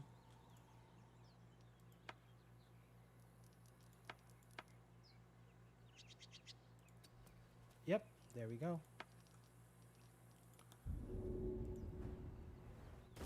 There we go. Now we're all set. Now we can finally get out of turn-based mode by, according to here, clicking on shift space. And we're not in turn-based mode anymore. No, I thought they were gonna just go down there. That would have been stupid. This fella here. Can we hide? I guess we can. Let's hide. Let's hide. And since she is our frontliner, she will be leading the way. Semi-frontliner at least. There's no crouch. Here.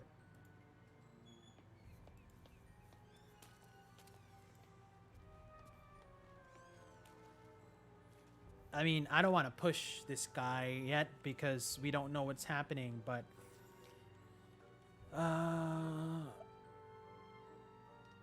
let's see. Oh, see, it's a battle. I knew it. I knew it's a battle. Crap.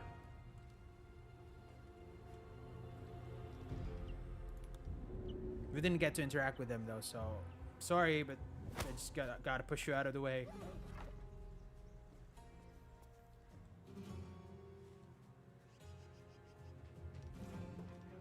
Got Sacred Flame.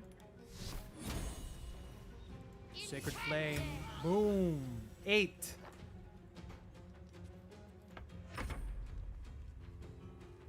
Turn is done.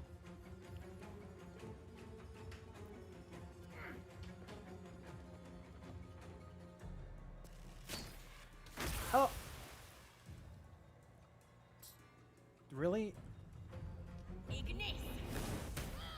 Oh my god, she is gonna bite the dust. She is down. Our character is down.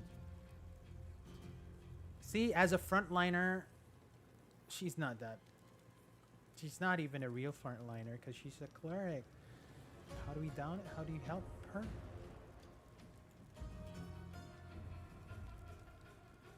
Not enough movement? Why do I not have enough movement?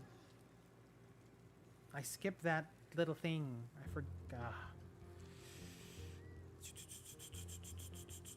Do I click on her? Do I like... No, no, no.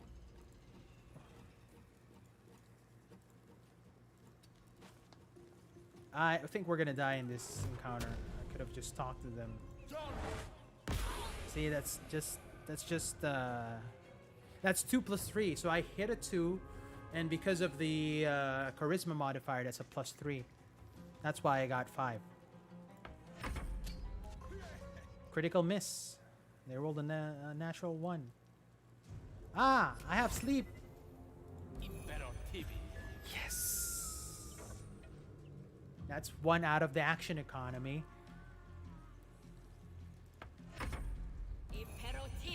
But this is, and he is also sleeping. We're probably gonna die here. Ooh, I missed. Oh, he missed.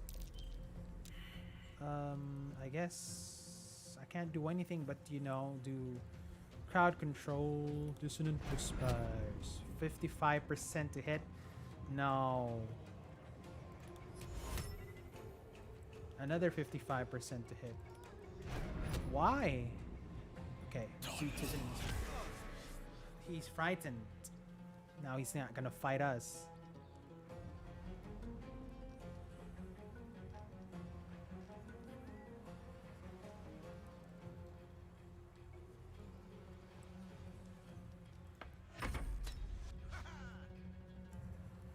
Oh boy, Tav sure is a lucky fella.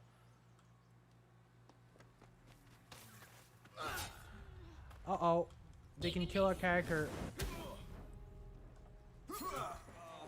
That's a bug. Look at that. I don't know what happened to the body of that person. It's one of the bugs we'll have to report.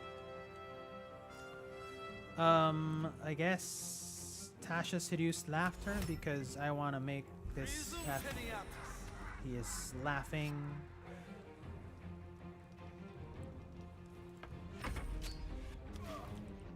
Finally, I get hit, and he is out of his sleep.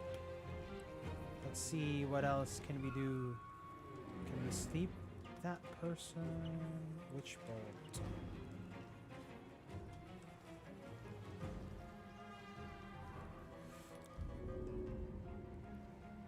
Ah, there we go. Help action. There we go.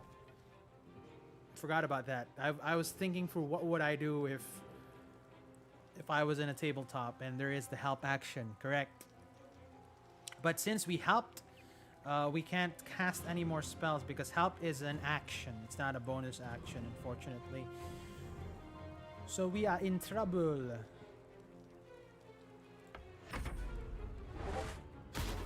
And it's a miss. That's good. That's good.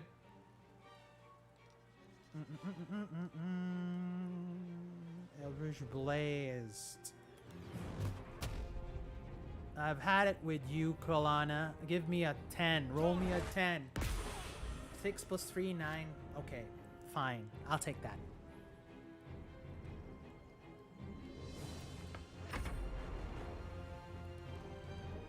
For some odd reason, I don't know. I wanted to lose this encounter so that I could properly engage them from front, but it is what it is. I can do Potion of Healing as a bonus action.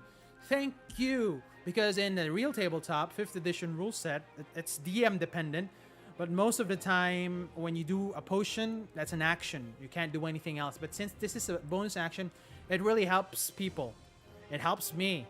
Because I can heal up and I can still attack. So I'm good. I'm probably going to win this encounter. As long as I don't roll bad. Oh, I'm concentrating. So what happened? What just happened? My character was concentrating on Tash's hideous laughter, which makes one of the person just in front of Shadowheart laugh and be prone. So, as long as he is concentrating, that spell is in effect. The archer dude or whatever from afar hit my character and hit it, and he or she hits.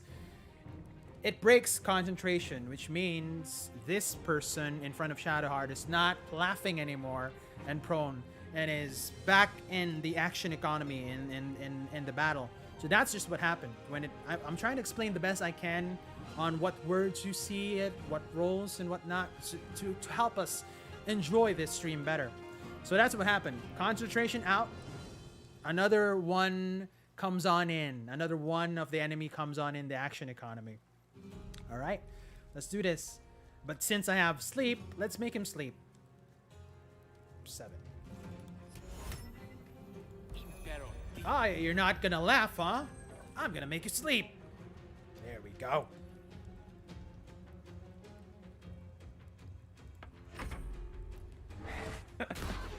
Uh-oh, 5. This wizard or whatever you are, Quelana, I am not happy with what you're doing. Eldritch blast the F out of you. Boom! Wabba dub dub! I'm gonna end my turn. Sacred Flame. 60%. You're gonna burn. What? What happened? Saving throw.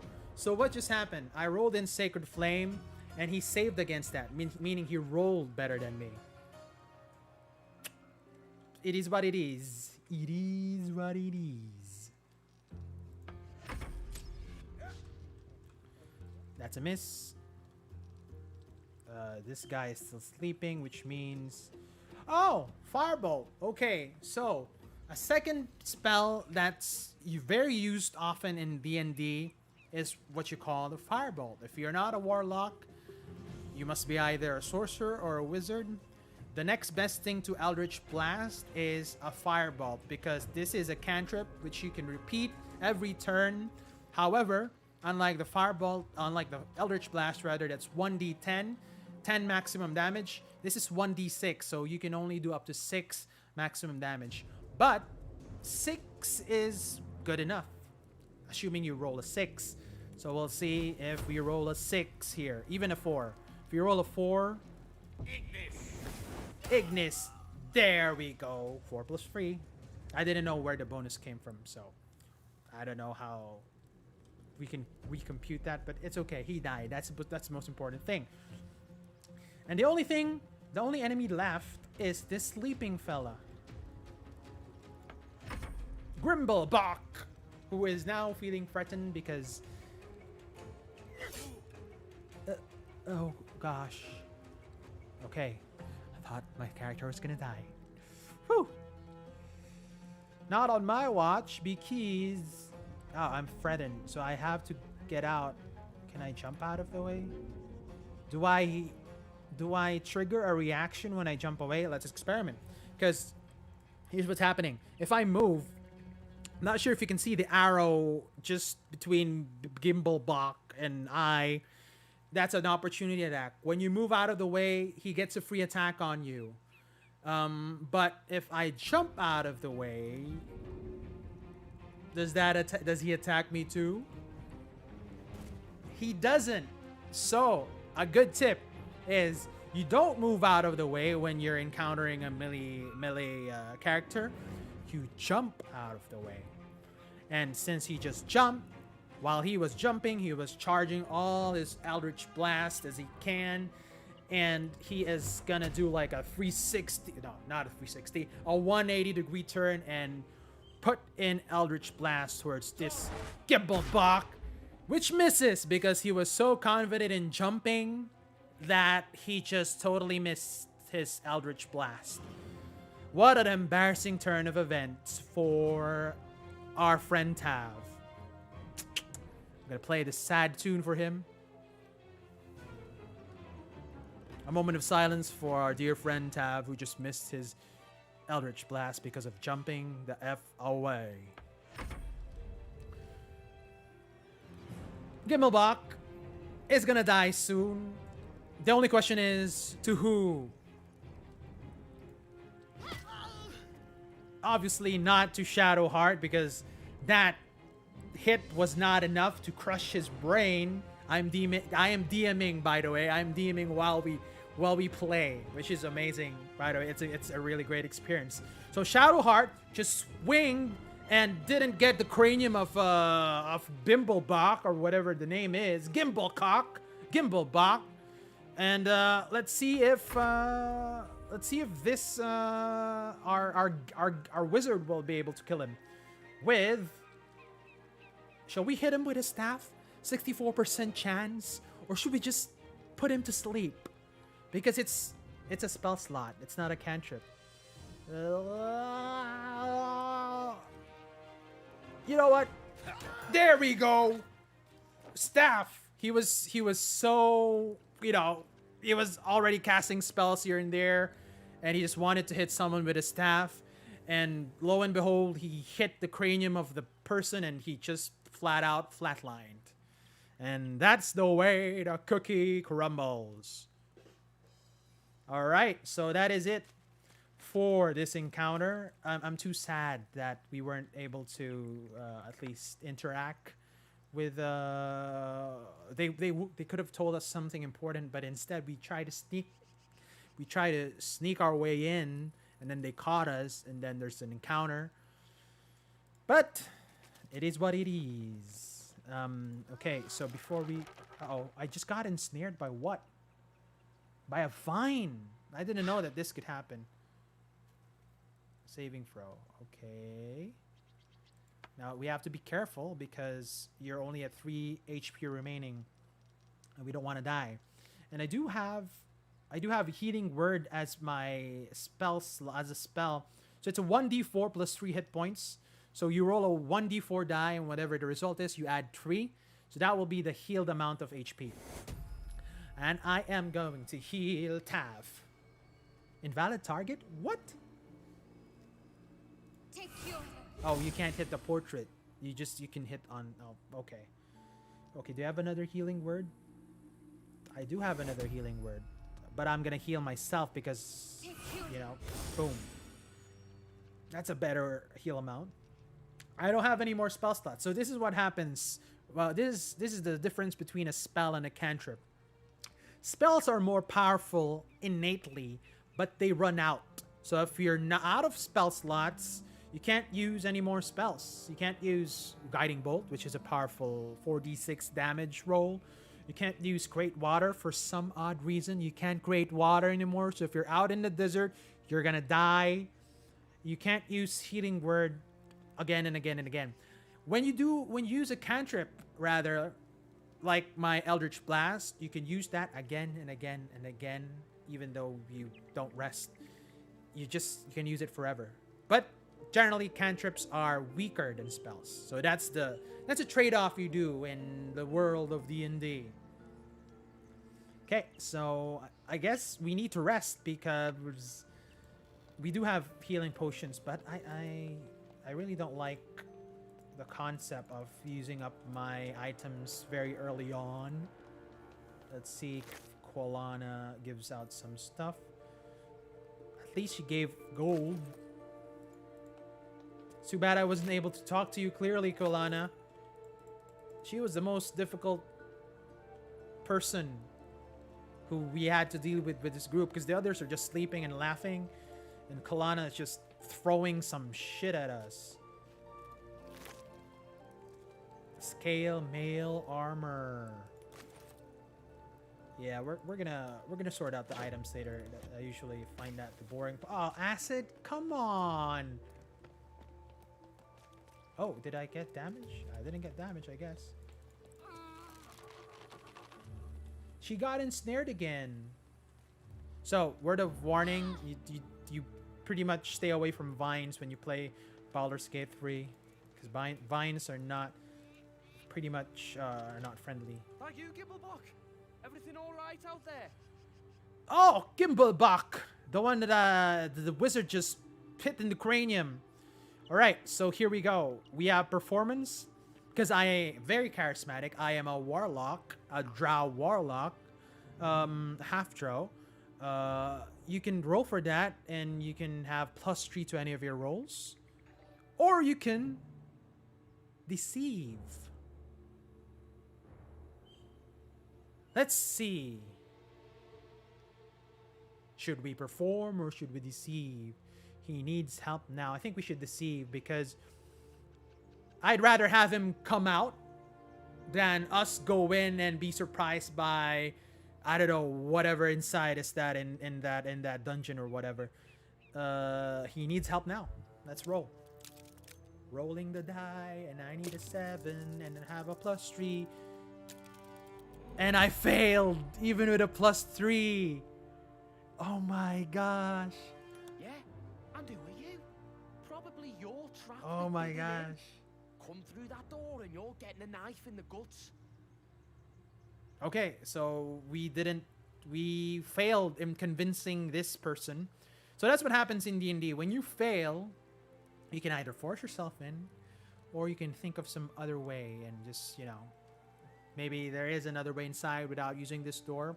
So this is a game that encourages you to fail, because even though you have good modifiers, I had a bonus +3 charisma, I needed to score an 8, which is a very low roll and it's high success chance.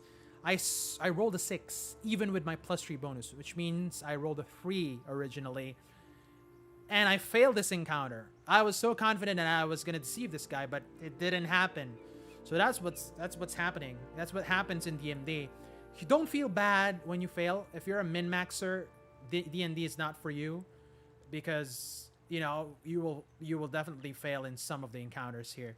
So it is a game that encourages you to fail. I'm not sad that I failed that encounter. I was surprised, but I'm not sad. We're gonna save, because we could always have the option to bust on in and deal with whatever's inside. But number one, see, ensnared again. Just avoid this vine, ladies and gentlemen. Avoid the vine. Just damage me for 1 again. All right. The situation is my warlock is at 6 HP. My cleric is at 7 HP. My wizard is at full health. Our spells are pretty much exhausted, and we're not in a good condition to battle. So if that's going to be another battle, which I assume is, we're probably going to lose that encounter. So we're going to find a way to either rest and then maybe barge on in, or maybe we're going to find a way to go around. So we're going to keep exploring. Let's see. There's a trap door over here that I see, which probably will lead to that, but that's too obvious. And we're going to end up inside anyway, which is going to be a battle.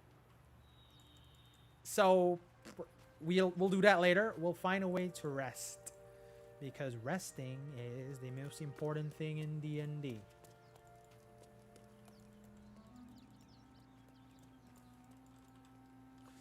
Awesome graphics, by the way.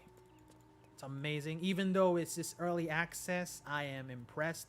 Thank God for Larian Studios. If you haven't played any of the Larian Studios games, play Divinity Original Sin and Original Sin 2. They are the best. Ancient Rune Circle.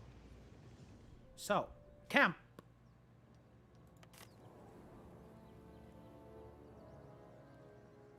Okay, camp. I think this is where we can rest.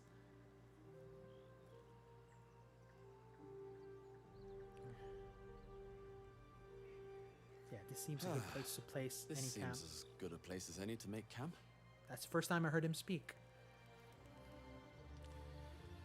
And we are resting, ladies and gentlemen. Would you like to end the day? When you end the day, you regain all your spell slots. Whoa. You regain all your spell slots back. You regain all your HP back. So resting is a good way for you to replenish your spell slots and to gain HP without taking in some potion. Use potions sparingly, is what I'm trying to say. Okay, you end the day, and there are question marks, which means you can interact with your newfound friends. We shall interact with Gale.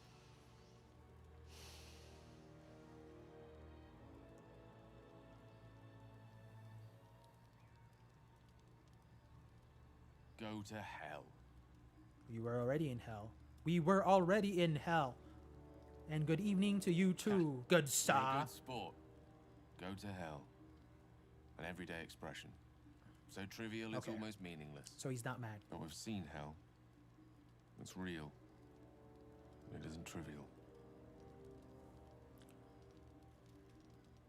Let's be a little bit nosy because I've already started Tav as a nosy being. So what's on your mind, Gale? What's on your Devils. mind, good sir? Dragons, mind flayers. They used to be abstracts. Pictures on a piece of paper. What a difference a day makes. Now we have tadpoles slithering through our heads like carnivorous feti. That's not abstract. Okay, I thought the game just made a choice for me, or I thought someone in Twitch just made a choice for me, but it's okay. So, I'm not too worried. We'll find someone who can help us. Perhaps you should get some rest. Brooding will get us nowhere. Action will. So, brooding will get us nowhere, sir. This ballet of flames Action invites will. reflection. But you're right. Let's be up with the lark. Find a I haven't healer really before envisioned everyone what gets the hungry. voice of Tav is, aside from his normal voice. I picture out he has a more of like a Cockney accent. Maybe a Christopher Walken accent. We'll see.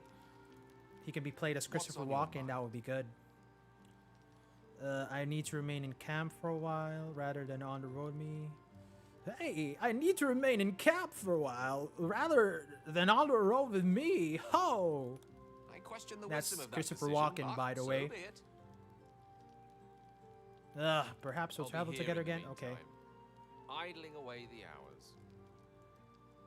Did I just dismiss him? Oh, I just dismissed him. That's what happened. What's on your mind? No, I need you. Join me. With pleasure. I need more people. Lead on. I need one more. I need a frontliner. A real frontliner. Okay, let's speak to Shadowheart. Let's see what happens.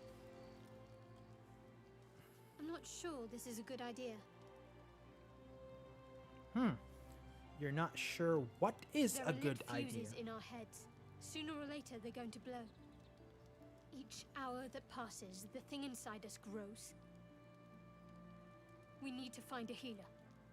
Let's wake up at first light. Okay. Maybe we'll get lucky. Oh, We're overdue. They some good approve. fortune. Rest well.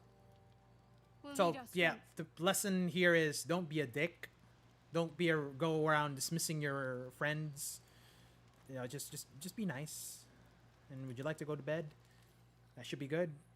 We should be at full HP. We should be at replenished spell slots. And we are. There we go. See, let's check Shadowheart. She has her healing word back.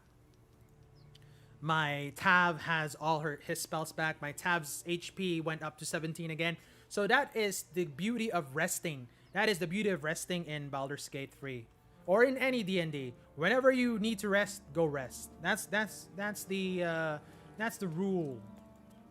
Unless your DM is a dick and, you know, once you rest, he sends out assassins while you're asleep, and then your rest is for naught. Survivors?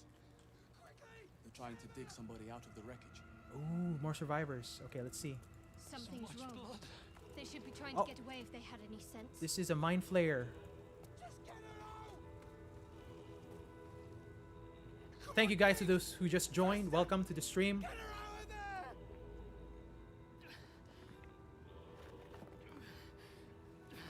Don't die! Don't die! Don't die!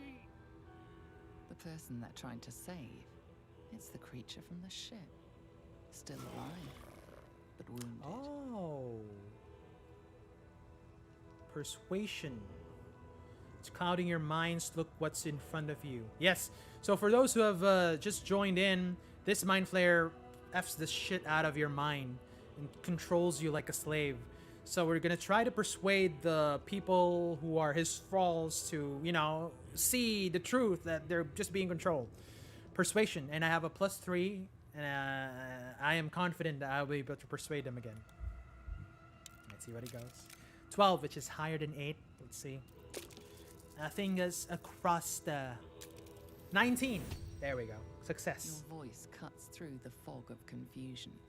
You can see the creature's hold on them wavering. As its influence wanes, they clutch their heads, blinking in confusion. Where are we? There was fire in the sky and then the voice. Oh God, the voice! What happened? Yep, the monster was using you like a puppet. Just, you know, God, I think you're right. get a hold of yourself. It called out from the wreckage. Sounded just like my daughter. But she's been dead for years. That thing got into our heads, drove us mad. We wrecked our boat just trying to get close to it. What do we do now? First things first, where are we? That's a good question to ask because I don't know where the hell we are. We're nowhere. That's the point. Even with a boat, Baldur's Gate is So we're not in Baldur's Gate. Wait. Or we're not nearby. You. I can feel you. Just like one of those things. You're one of them.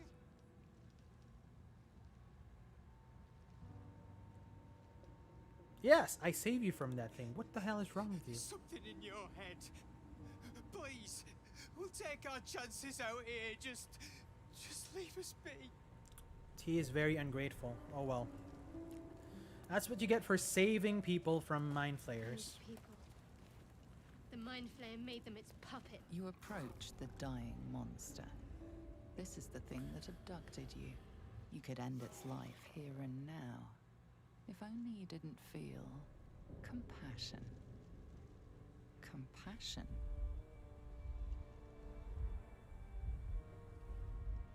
Oh, what? This is... if we had a Twitch interrogation, if anyone is on Twitch right now and can you influence me, what should I choose? Please do so. I'm not sure if Twitch is still working, but these are the choices we're in. I'd like to bring you in. I don't know what to choose. Do we give in to the emotion? Do we kill this mind flayer? Oh no, do we give in to the emotion? Do we save this mind flayer or do we be furious? These are our captors. This isn't right. Step away. You know what? Let's be friendly to our mind flayer buddies. It's the first time I'm doing this because these mind flayers are dicks. Even Githyanki are dicks too. But you know, let's give in to the emotion. Let's role play for a bit. Let's say, oh, I feel so The poor creature sad that is you're on dying. the brink of death. But there's still time. You'd give your life to save it, to nurse it back to Oh, health. hell no. Then the feeling slips. The creature's mind seems to focus Okay, that's elsewhere. good. I thought it was going to betray us. Concentrate on its thoughts. I'm not very proficient at intelligence, but we'll see. 10. I have no bonus, so I need to roll a 10 or higher. 3. Okay. I'll take that. I'll take that. You try My to character's break not through, very smart. but its mind is impenetrable. With a last surge of defiance, it slaps your efforts away. The monster lies exhausted, defeated.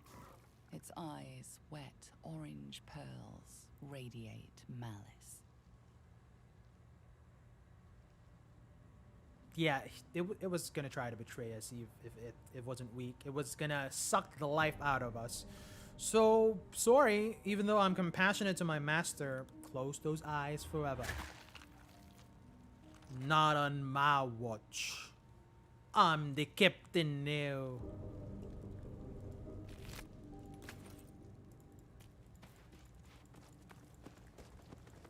Okay. We just killed our first mind flayer, ladies and gentlemen. If you thought that was easy, wait till you fight a healthy one at level 2. Even if you're in a 6-man party, you're all gonna die. Asterion. Harry, I've got one of those brain things cornered. in the grass. You can kill it, can't you? Like you killed the others?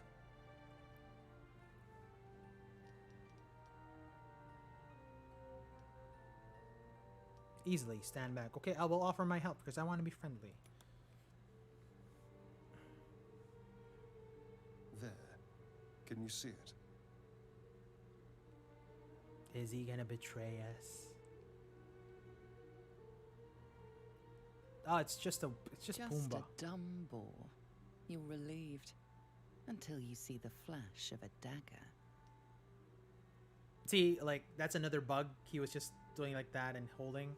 Another report for Larian Studios. Again, folks, this is early access, so you might see bugs. This is not a finished game. This is just Act 1, and we're here to enjoy the process of how to make a game better. Put it away, we don't need to fight. And yes, if this is a robbery, you're off to a bad start, Elf, because there's 3 of us, obviously. I just need information. I saw you scuttling about on the ship. He's like You're in league with magnet. them, aren't you? His hand is magnet. Those tentacles. Ah!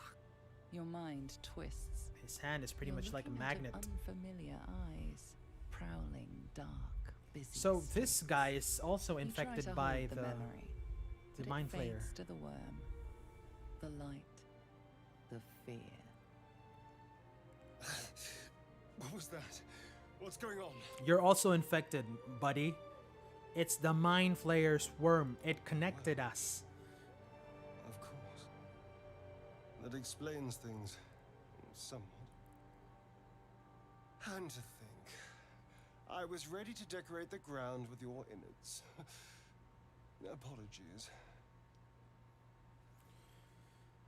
Okay, apology accepted. He's a nice fellow. Kindred spirit. My name's Astarion. Do you notice that he? I was in Did you Baldur's guys Gate notice that when he has you fangs? snatched me. I will tell him my name and my story, but there's no option to say that, boy, you have fangs. What is My. wrong with you? You've been busy. So, did you learn anything about He has these fangs. worms while wandering the ship? What kind of creature is this?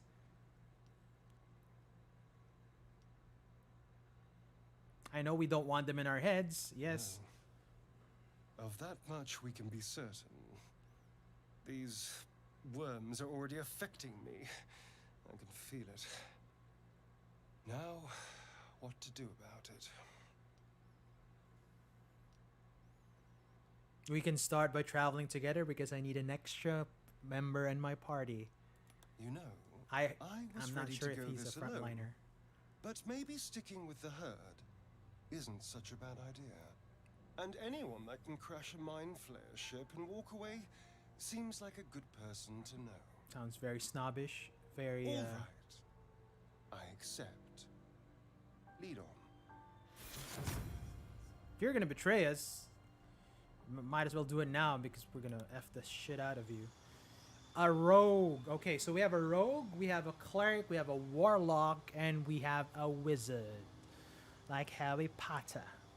So we technically don't have a frontline, so we have to be pretty crafty when we do battle. The good thing is we have a lot of crowd control spells. And we can pretty much eliminate the numbers in the battlefield and focus on killing one person at a time. We'll see how it goes. Having a rogue is nice.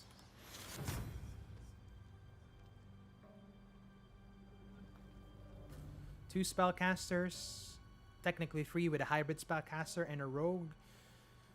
Not bad, not bad. Okay, we're complete. We can finally go to that little thingy. To where Gimba Bok is. Not touching that wreck. Keep back. Back! It's a halfling. It's a hobbit. Okay. Take note, we can't use hobbit in Dungeons and Dragons. We have to use halfling because of, I don't know, J.R.R. Tolkien reasons, but...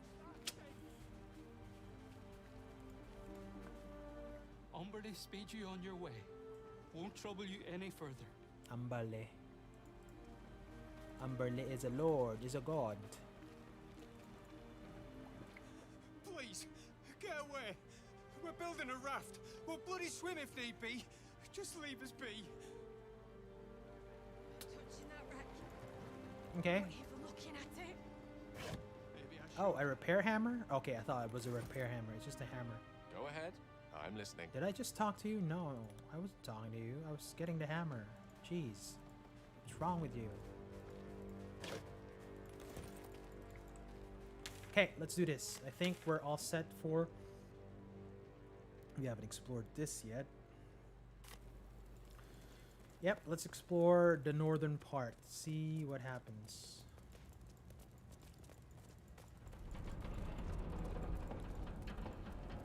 Uh-oh.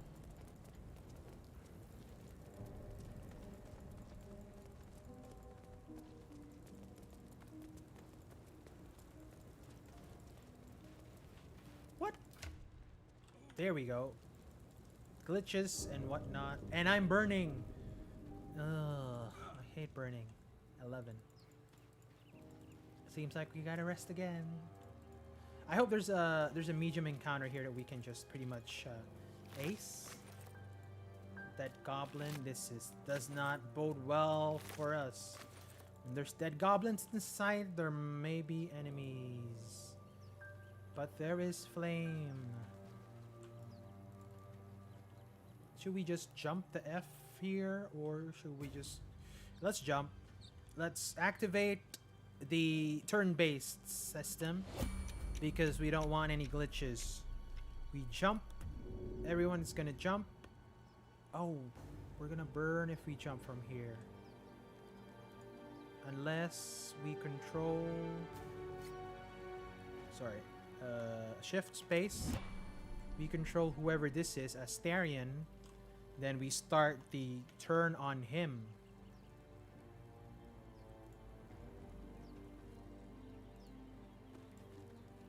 What's on your mind? Leave. Okay, let's do a time turner is you jump, boom.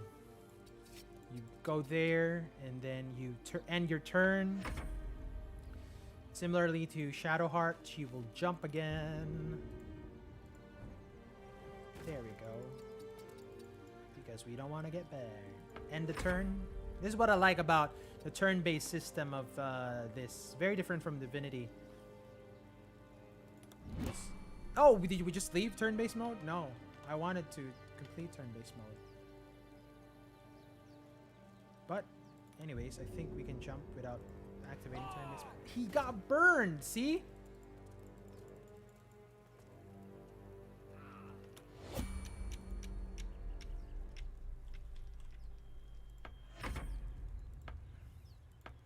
Astarion's turn.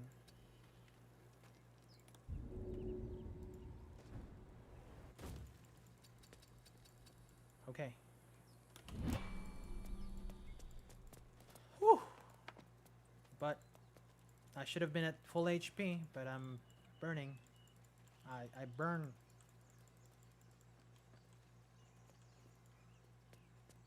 Oh, what is this?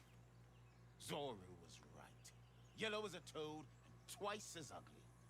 The thing's dangerous. Leave it for the goblins to kill. And if it escapes, how will you... Oh, a guest. Your skull pounds in response to the prisoner's white-hot Oh, this is the stare. Githyanki girl. Her lips don't move. This is the one who Yet we you first hear met at the her voice. Nautiloid. Okay. You again. Get rid of them. See how much of a dick Githyanki are? Even though they're against mind flayers, Githyanki are not sort of like friendly, and I just don't want to deal with them, but we have to. Okay, deception, persuasion, +3. Whatever you roll is a +3. You get a +3 on it, which means most likely we'll succeed this roll because we're very proficient in it. So, this creature is dangerous. Get out of here. Leave it to me. Shoot the trap down. We must kill it before it harms someone. We will deceive. And we will roll a d20, and our target is 7, which means I'm very confident that we will be able to deceive these people. And we didn't deceive these people. These are the things that I can roll again. Okay, roll again because I don't know what made me roll again, or what gave me the ability to roll again. Yeah, let's use it here. Let's, whatever our bonus roll is, let's use it here. We just wasted 2 rolls, and I can roll again. What? Is this a cheat or is this a bug? We'll roll again. We just forget this second roll. Demaze, let's... No. I'm not leaving this fiend with a stranger. Oh no, it's not letting us roll again. Well, there is another way. We could persuade them rather than deceive them, so. Persuading them is even easier because you only need to roll a 2, which means the only way I can fail is rolling a natural 1, which is going to be impossible. Because whenever I roll a natural 1, I have a +3 modifier, so my lowest roll will always be a 4. This is auto success, unless my math is wrong again. See, I rolled a natural 1, and I got +3, so that was my minimum roll. I rolled 3 consecutive low rolls, and it's amazing. At least all my low rolls are done. That's the beauty of it. All my rolls moving forward are gonna be like natural 20, critical attack, critical strike, you know. He's right. Whew. No one's safe if that thing goes loose. Not even us. Damaze? Enough. Lower the trap. Ready your blade. These are tieflings, by the way, for those of you who are not familiar with D&D role. You've got Tieflings one are chance. devil folk, Join but me some of them can be die. nice. She wants to attack the tieflings. This is another choice that the Twitch integration would have been amazing to do with. But since we don't have that yet, we're gonna... I like it. I like keeping her for the sake of the story, but I don't like her as a character. So I'm sorry, but I'm gonna have to attack the tieflings. Even though I think they're friendly. I hate you, Lae'zel. See? No! Shadowheart disapproves. Gale disapproves. Only that fanged fellow approves. Which means to say that whatever this fanged fellow is, he's evil. Then that Githyanki is also evil. Oh, I can't believe I'm killing tieflings. Tieflings are my favorite race. I usually play a tiefling when I play D&D. I'm a tiefling bard, for Christ's sake. And now Astarion, since he likes to kill these tieflings, he's gonna be first, obviously. So what he's gonna do is he is gonna range attack the shit out of this Nymessa. A natural 20. So that's what you get when you roll a natural 20. Whatever damage you roll, that will be double. That's how the rule is. And didn't I tell you I'm gonna roll that critical strikes after all my low rolls? So I was right all along. I'm gonna stop my turn there because Rogue is not a frontliner that much. So that's it. And of course, my favorite Warlock will have Eldritch Blast, and I will. This is interesting. I will have to kill off Nymessa just for the sake of action economy. I'd rather have 1 rather than 2 damage person. 1 dead rather than 2 damage persons. Sorry, Nymessa. I would have loved to work with you, but effing Lae'zel wanted to kill off tieflings. Okay, as a wizard, I have a cantrip. I don't want to use spells because this is probably an easy encounter. So I'm just gonna fireball the shiz out of this Demai. She is burning. Stay where you are.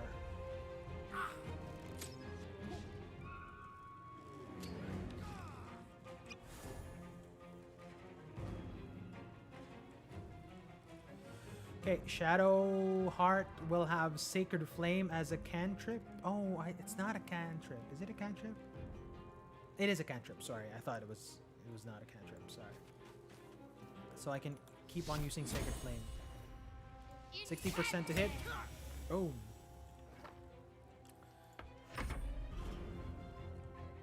Asterian's turn again, which leads me to attack him with 50% chance to hit. A miss. Okay, 50-50. I'll stay there. Time for Mr. Eldritch Blast. Roll a 9. It's a miss! Oh my gosh. I must have rolled low because that Eldritch Blast usually hits. I have to end my turn there, unfortunately. Firebolt. I don't want to waste spells. Who am I kidding? We can rest. Why am I saving spells if we can rest? That was my bad, ladies and gentlemen. That was my bad. I should have been like all out. And now Gale is at 2 HP. Did he just die? Oh, Lysel killed him. Hasn't yet scrambled all your Obviously. senses. Auspicious.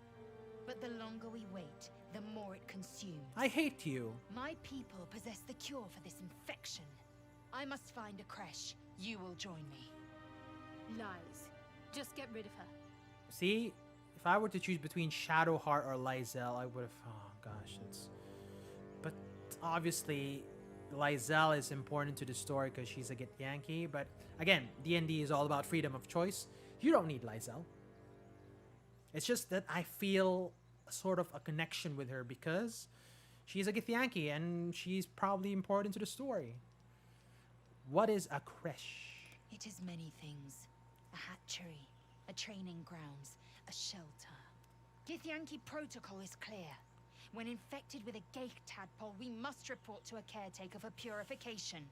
She knows a lot about Mind Flayer, so she will be a useful ally, but I just hate her. A simple thank you wouldn't go amiss. You may as well suggest a wyvern bow to worms. The cure I offer will suffice as thanks. See, she's mean. All right, we'll journey together. Up. Dismiss your weakest warrior. Wait at my camp. We can speak there. There we go. They can still join us at our camp, not necessarily as a companion now. And Very we well. can exchange. But I cannot wait long. Nor can you.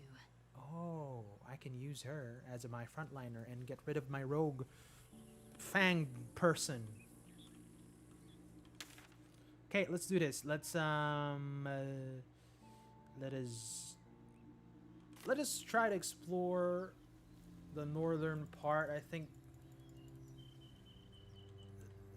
this should be it. There's no more paths to explore, so we can fully rest. We should check it out, but be careful. Uh-oh. Is that a save? So, a word of warning, when it auto-saves, it would most likely lead to an encounter or a battle. Open the bloody gate! Nobody gets in! Zevlor's orders! That pack of goblins will be on us any second! What's going on? Goblins are on our tail! Open the gate, Zevlor, now! You let goblins here? Where is the druid? Please! There's no time!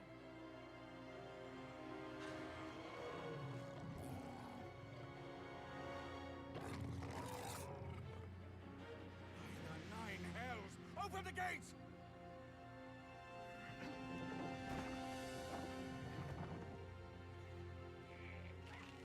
Goblins.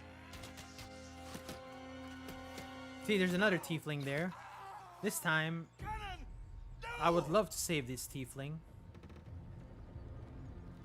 These seem to be bad guys.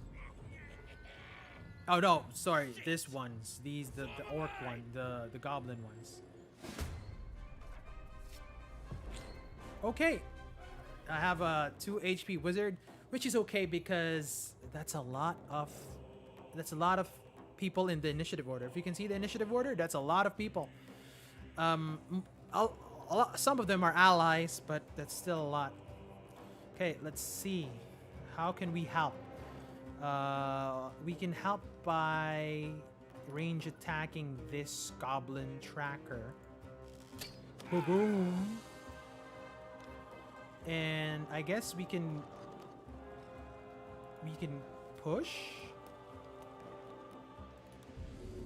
Yeah, we can push him, and then he falls.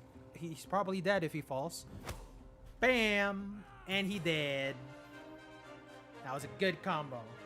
Put him in arrow, getting up the stone, whatever, and then just shoving off that goblin to his death. And that's the end of my turn. At least for Astarion. Make way for the Blade of Frontiers. See, even their name is cool. The Blade of the Frontiers. These are legitimate people. There is no What? escaping the blade. Did he just jump from up there? Did he have Featherfall? What is going on? Okay. I'm not gonna be, I am not gonna be... I'm gonna be all out with my spells is what I'm trying to say. So it's either Fog Cloud, which will blind all of them. This is good.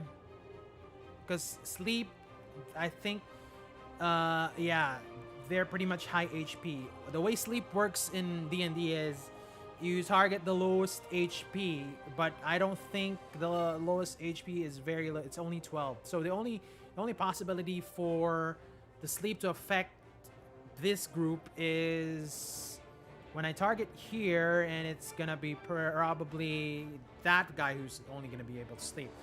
And it's still not even sure. So what I'm gonna do is I am going to do a fog cloud here. Blind them all. That's the difference. I may not control their action economy, their turn order, but at least I help by blinding 4 people. Which means their attacks will be crap.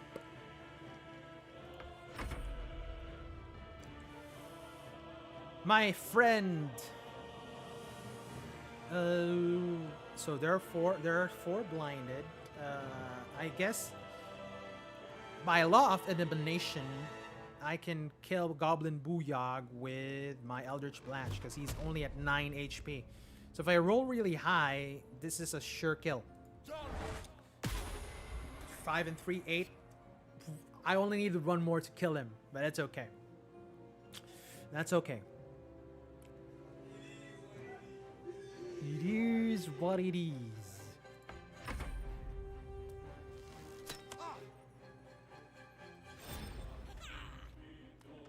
Oh, there we go. So what happens there? Remember when I talked about opportunity attack when you move out of the way? We kind of tricked the system by jumping away and we didn't get an opportunity attack. What happened is, as a bonus action or as an action, you can disengage. Uh-oh. Did we just get almost killed? That is not nice. That is not nice.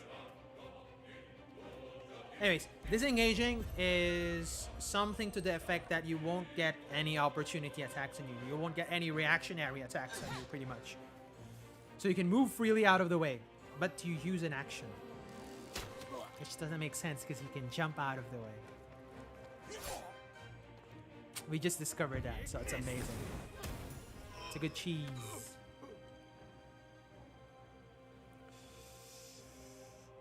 Oh my gosh, a bugbear. A bugbear is at level 2 is hard because look at the HP. Its HP is 27.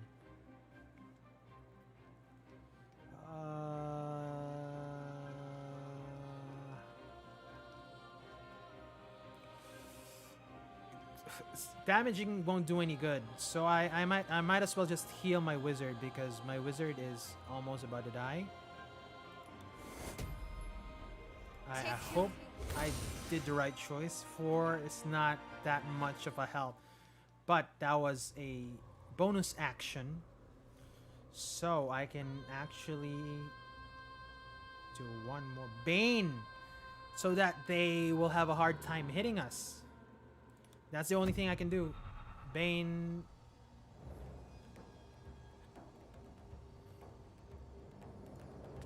No! Oh, okay, good. See, what happened? Bane can hit up to 3 characters. This over here, whatever, Goblin Brawler got baned because he probably rolled low in his saving check.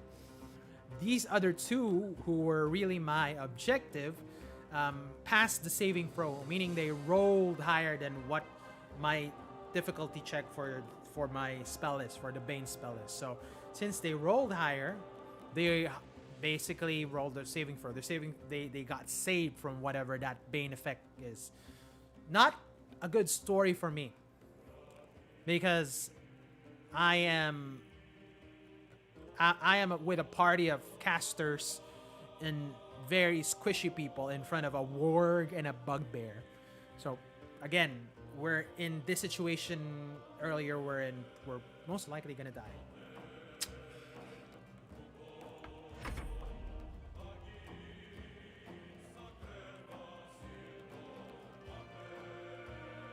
Asterian. Huh. At least, let's eliminate this.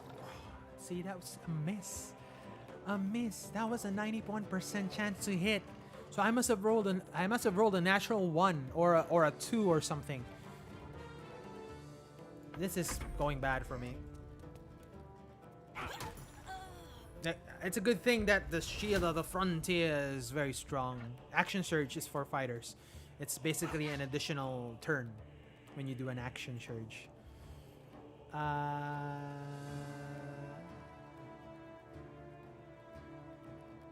Aren't these folks blinded? So they're only blinded. That was my mistake. I assumed that I blind them forever, but I only blind them in that spot. I don't use fog cloud too much.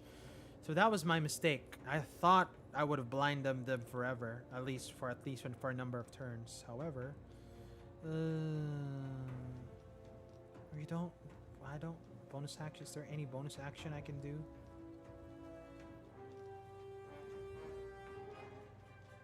Well, Thunder Wave.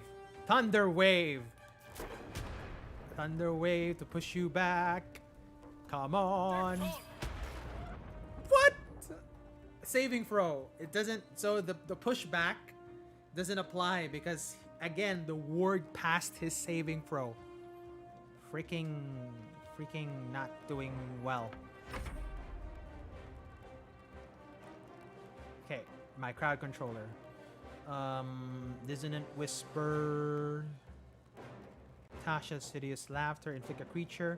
Whisper dissonant melody to a creature. It takes 3d6 psychic damage and becomes frightened. So my optimal damage is 18. So if I hit max, I could probably finish off this with the risk of me getting killed by the bugbear. But that's okay because we want to eliminate as much as enemies in the turn order as much as possible. Whisper. Now it's frightened. Now it's gonna go away. That's good. So we eliminated 1 out of the action economy. And I guess we could jump out of the way. Jumping out of the way. Whoop. There we go. And there we go. Let's go far away as I can.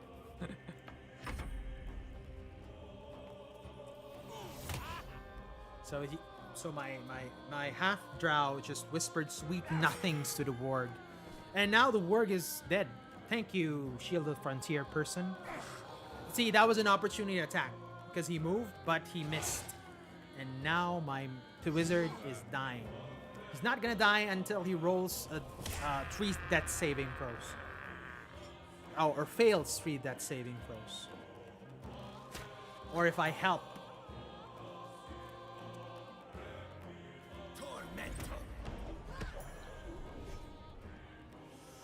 Okay, so what do we do? So there's this bugbear, and there's this, if I heal, well, in D&D terms, if I heal someone, that's an automatic revival, meaning to say he gets out of the death saving throw instance. So let's try to heal our dear friend, Gale. Take cure. There we go. He's back up with 7 HP. The rule still applies. He passes all his death saving, and he's considered as rejuvenated. And since this is a bonus action, I can use another action. Or I can use a real action, rather. Which is... Guiding... Do I have Guiding Bolt? I only have Sacred Flame. Oh, no, I can't. Guiding Bolt. It's not enough spell slots. So I've used all my spell slots for Guiding Bolt. Okay, so Turn Undead, Resistance, Invoke Duplicity, grant another creature advantage at stealth checks. Nope. The only thing I can use is Sacred Flame. 55%. Let's see if I attack. If I attack him, there's a 50% chance to hit. If I use Sacred Flame, there's a 55% chance. I'm gonna go with the higher one. Okay, that hits. And that will end my turn. 80%. Come on, hit. 6, which is not bad. It's just the bugbears are high HP folks. Witness the might of the blade.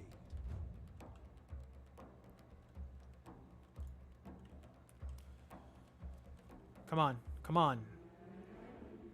Okay, so it's my wizard. Okay. I'm gonna jump because I don't want to get hit. Jump. And I'm gonna catch Witch Bolt because I'm not playing games anymore. 55% to hit. 5 damage. Not bad. Not bad. But I'm gonna get away as far as I can.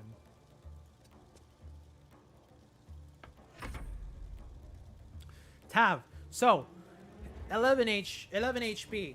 What happens when I hit with my Eldritch Blast? I need to roll an 8 at least, so that my +3 will be able to kill him, which is probably not gonna happen. So we'll see. Or I could Tasha's Hideous Laughter him, so he could just laugh on the floor with 60% chance to hit. That's what I'm gonna do. Yep. I told a joke that made him laugh and roll on the floor laughing. And even when he is laughing, this Shield of the Frontier guy gets a miss. So what just happened? A while ago, we just hit the bugbear with Tasha's Hideous Laughter. He was rolling on the floor laughing. So that spell isn't forever. We broke concentration a while ago, and that spell stopped. However, why did this bugbear get up? Every turn that the bugbear has, when you're affected by some condition, you roll a saving throw. And when you pass that saving throw, doesn't matter what happens, as long as you pass it, you resist whatever happens or whatever spell or condition you're in. That means, even though you are affected by Tasha's Hideous Laughter, he rolled a death saving, not a death saving throw, he rolled a saving throw and he resisted. Now he's up, now he can do action again. That's the beauty and sadness of what's happening on with the combat system. You can still be resisted even though you're so confident in crowd controlling people. That's okay, because this person is gonna die soon because I have Sacred Flame. 55% chance to hit with 1 damage. Okay. That was my minimum roll for damage, which is not good. This bugbear is still at 10 HP. Let's see how many damage I hit with Astarion 4. 6. 6 remaining. Okay, Aradin, come on. You use a potion for your bonus action, meaning you have another action, right? What is happening? Is this a bug? Or is it our turn and it just didn't zoom in? Oh, it's moving. Ah, they're moving. Okay, got it. Never mind. Firebolt, 1d6. If I hit the maximum roll for Firebolt, which is a 6, I kill this fella. And I did it. So that was my maximum hit. And it's still not over. There is one more. Ah, the prone person. Okay. I thought the fight was over, to be honest. So, I guess we're not doing so bad after all. We're doing actually quite okay. Okay, let's see. Not enough movement. I am going to go here, and I'm gonna do one of his most famous move, which is to jump. And while jumping, he's gonna charge an Eldritch Blast, and he's gonna try to hit the prone person with an Eldritch Blast right in his noggin. Let's see if that hits. That's what he's gonna do. So he will jump. Oh, he can't jump anymore because not enough speed. Dang it. That's okay. I think I still have Eldritch Blast, and I don't have any more range. Which means I have to wait. I'm sorry, folks, but I have to wait. Now he's up. Zakrug, the Goblin Boss. He saved from prone or whatnot. So that's why he was able to get up. But critical hit. 3 remaining, so I should be able to hit him. Ah, so it uses jump or disengage, uses a movement, uses speed. Okay, now it makes sense. Now it's not too overpowered after all. Sacred Flame. Boom! That was the last of them. Inside, Sacred all of you, Flame. more may follow. Open the gate!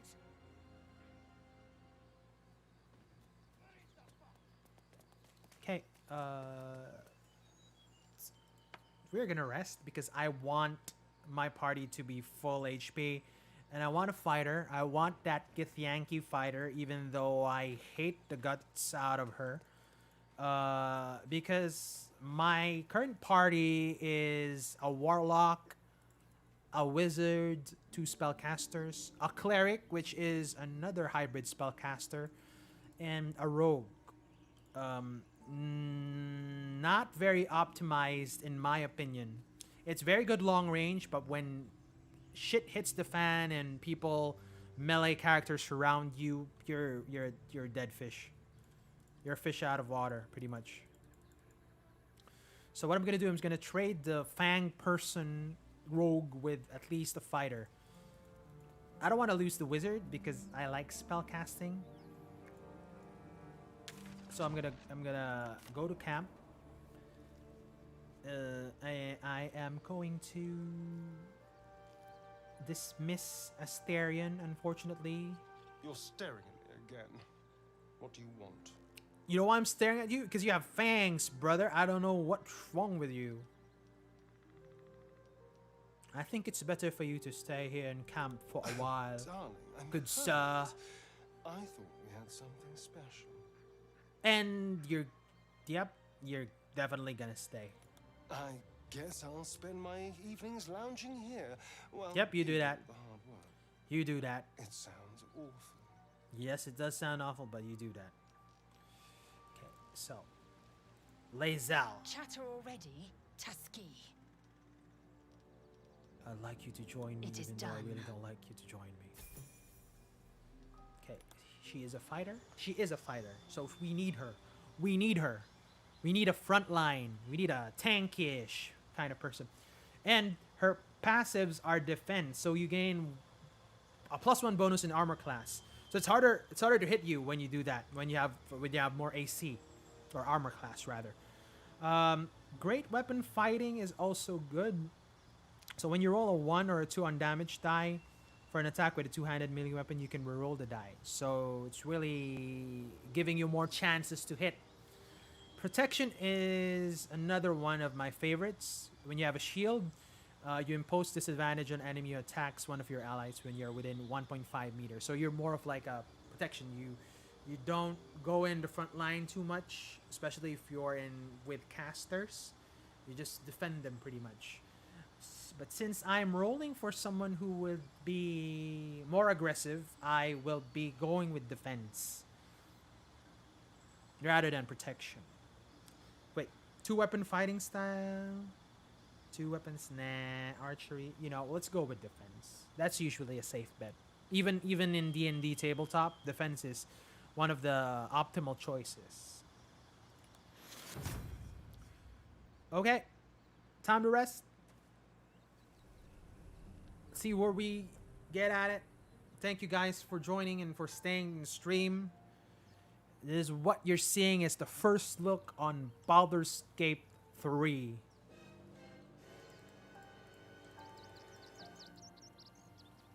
Wait, why didn't we sleep?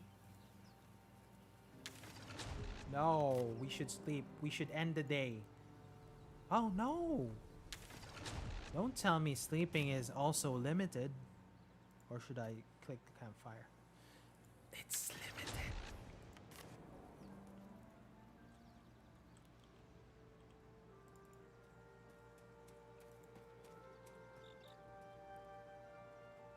I think we are in the trouble. Because I assumed we would get unlimited sleep. Dang it. I should have... Well, that was still the best choice earlier to sleep because we were really doing bad. Let's talk to a person. Let's see if it passes time. What are you referring to exactly? What will you do? Because I'm really quite curious. What will you do if we actually manage to remove the tadpoles? We go our separate ways, of course. What else? The ties that bind would be well and truly severed. Where would you go? If you must know, Being Baldur's nosy. Gate. And before you ask, no. I'm not telling you what I'm doing there, or who I'm meeting, or anything else. Keeping something back. Yes, you are. You pry too much. Now Any she further and disapproves. you'll That's regret what you get for being nosy. Understand? Okay, I think we'll turn to other matters. We'll leave. That was just an experiment. Let's see. Toggle, toggle, toggle. Is there a rest option?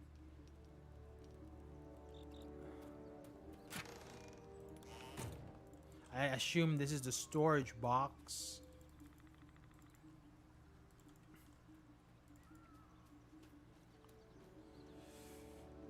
Oh my gosh. Does that mean that we can't rest? I'm gonna have to sort this out later, but it's okay. It is what it is.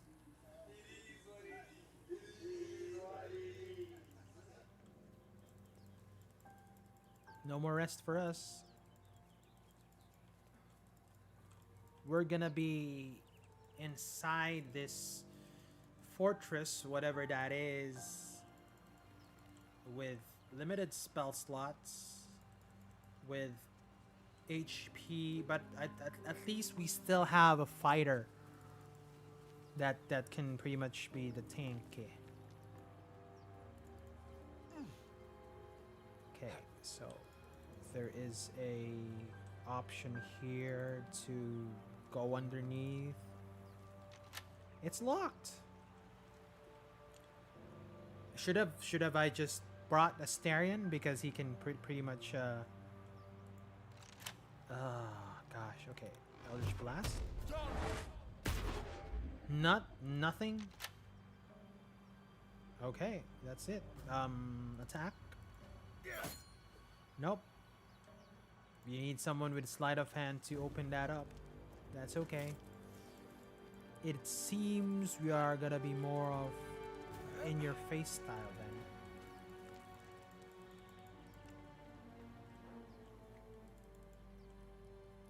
Foundation. Foundation block. Nope. Come here. I have an idea. You don't need to be high up. I know Lae'zel. I know Lae'zel has an arrow from using her a while ago. I need Lae'zel. She has a range attack, and she can probably hit the coiled rope. Boom! Whatever's inside, we're out to get you.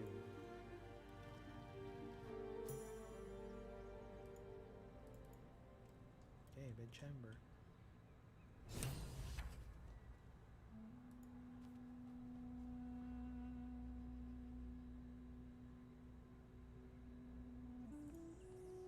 happened to my teammates?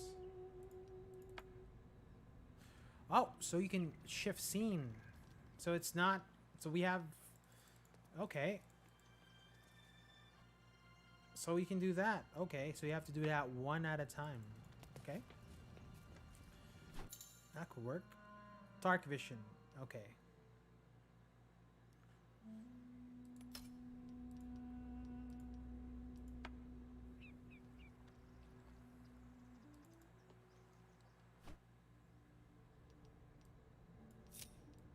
You can link them up together again.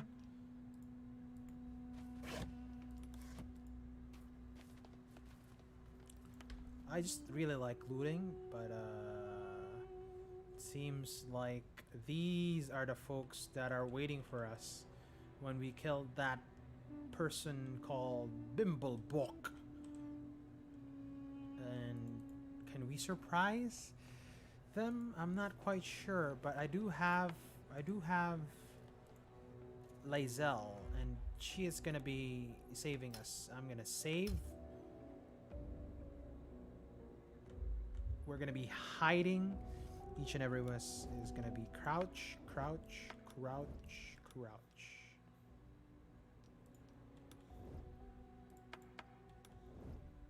There we go. Seems the only one hidden is Gale because I guess of lighting. I don't know. I'm not quite sure, but let's see. Stairway. There's an oil barrel here. I'm gonna do it Divinity style, wherein I unlink them all so I don't make any unnecessary movements. I think this will still work. I'm hiding. I'm sneaking. I'm gonna go put the barrel behind them very, very sneakily. Is Nick? They even haven't noticed that. And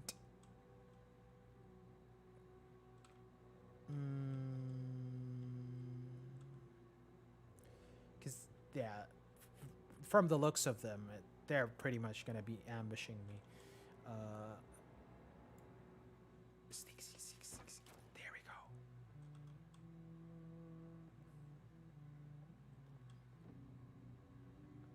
Then I am going to use Astarion. No, not Astarion. I keep confusing Astarion for my character. My character's name is called Tav or whatnot. Forget. But we have the Githyanki as the frontliner. We have Gale as our wizard. The wizard. We're sneaking behind these folks because, number one, we don't have any spell slots left. I mean, we're pretty much exhausted. Two of my main folks its HP are really down the drain. So I'm going to try to, at least we're going to try to thin out the herd by, and saving it again because I like to come save when it comes to battles like this. We're going to attack. We're going to attack this oil barrel. Boom.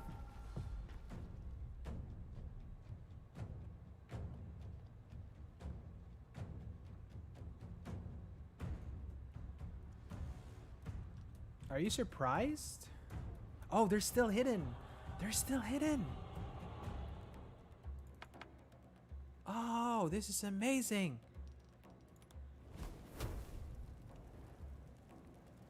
Firebolt. Let's see if it takes... Boom, baby. That's what we call creative thinking. Now you're all burning. You're all gonna die.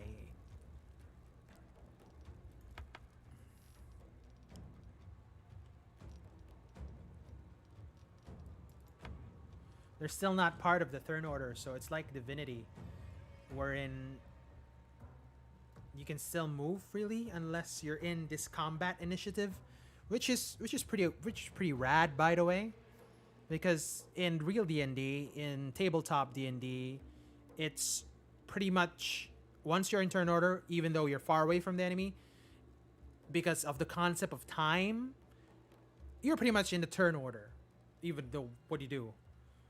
I guess you're still in the turn order if you move here. No, you're not. Okay, let's do this. Let's hit one of them with an Eldritch Blast. Let's hit the one that's almost gonna die. Surprised burning. I guess this is I hate spellcasters, so let's prioritize spellcasters. With an Eldritch Blast, 1 HP remaining. She's gonna burn the next turn for sure. It is my turn, and what I can do is I can dip my arrow in flame, which gives me a bonus to my damage. And since she's gonna burn, I'm gonna start to target someone else. Let's start to kill Andor. 42% to hit. Wow, lower percent. Okay. Almost got him. Got him. Headshot. There we go. I am gonna be staying there because she is a frontliner. Ensnared. I just died? There we go. Come on. You're all gonna die soon.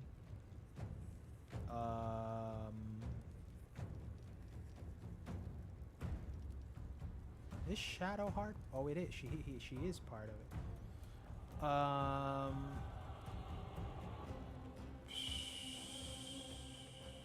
Speak with animals? No. Eldritch Blast is the way to go. So, who should we hit? Hasid, Marie, Barton. I think Marie should be good. Or Torga. This one, Marie, because higher chance of hitting. And just for the sake of funsies, we're gonna try to push this fella to the fire. Because, yeah, there you go. Yeah, burn. And I am going to go away. And my turn. There you go. Burn. Burn. Can't believe he's still alive. Oh, no, we're burning. No. So, see, that's what happens. When you're unconscious, you roll a death saving throw. You get 3 chances. You have to succeed 3 times to get up at 1 HP. Or when you roll or when you fail 3 times, you're dead. Meaning you won't be able to get back unless you have some resurrection spell, which is a high level spell. You won't be able to get that at level 2. So it's instant death. So I rolled a death saving throw, my first death saving throw, and it's a fail. So I have 2 more fails to go before Gale bites the dust. And I still have 3 death saving throws to pass to pretty much be at 1 HP. Whoever comes first. Fail comes first, you die. Pass comes first to 3, then you're at 1 HP. I'm not too concerned unless they start to hit Gale, because when they hit Gale, that's automatically 2 saving throws that's failed. So actually, I should be concerned because 1 hit will kill Gale.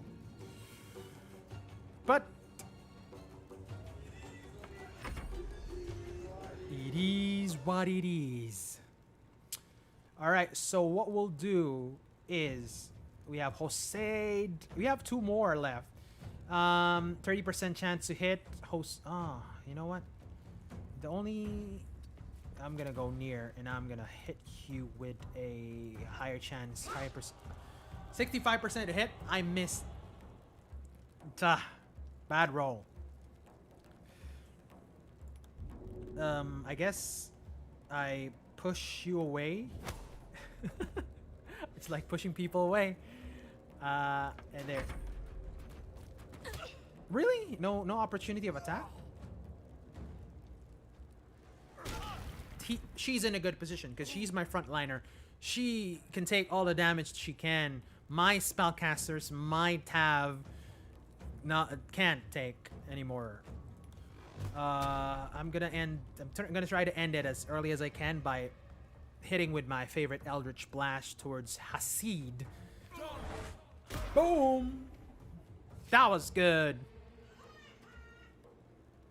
And I will end my turn there.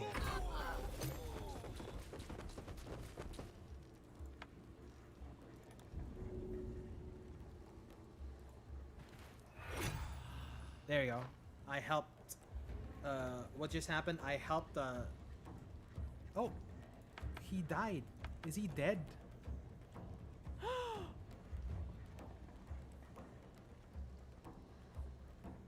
My character just died. Not my character, but my Gale just died, and I don't like that. I really don't like that.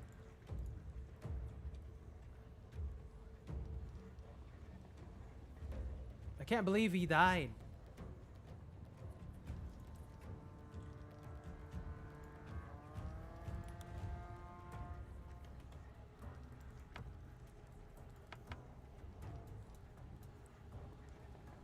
Target is too far. Can't do anything but to end the turn. And it's another miss. That's 265% chance to hit. 2 misses. My fighter is not really that good of a fighter, I guess. The Gale, I'm so sad. I think I might restart this and end the stream after the encounter. But I just want to kill off Torga, and then I'm gonna restart this encounter because this Torga is gonna die. Boom. See, but Well met. I am a magical projection of Gale of Waterdeep, and if you see this manifestation, that means I have prematurely perished. However, for reasons that cannot be disclosed, it is of vital importance that my death be remedied at your earliest convenience. You may rest assured that I do not speak out of self-preservation alone. Many lives depend on my return to the living within the span of 2 days. I trust I've made myself clear. how am I supposed to bring you back to life? Okay, so death. I have upon my deceased person a magical item that can accomplish my return. But such is the value and rarity that it is protected by a multi-layered security protocol. I will now explain the protocol. Step 1 is to retrieve from my person a pouch I wear over my heart. Next, you must unthread the purple seam that seals it in a counterclockwise fashion. Do not touch any other colored strand. Inside the pouch you will find a folded letter and a tiny flute. Unfold the letter and note the markings in the top and bottom corners. These are the notes you will need to play. Starting from the bottom right, play the notes in correct order, clockwise this time. You lost me there. Upon completion of the tune, a magma method will appear, which will pose the following question. Iskcha Chisnaga. This is Ignan for what is my name? The answer is Kasi Trak Ash. Pronounce the name correctly, and the method will breathe on the letter. Stay clear, because the little scamp can melt metal. Oh shit. Words will now appear on the letter's surface, effectively turning the letter into a scroll of true resurrection. Use it to bring me back to life.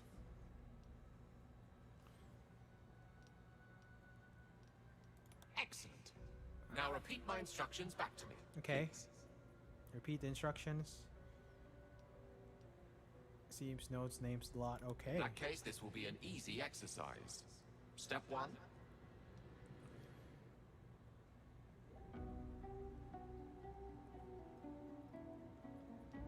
And next. Get the pouch, yes. I should... A purple seam in counterclockwise fashion, I think. I hope I remember this correctly. I don't know. Right. Right, purple. You then have Counterclockwise. access to the letter and the flute. Go on. Bottom right. Remember to play them clockwise. And after that,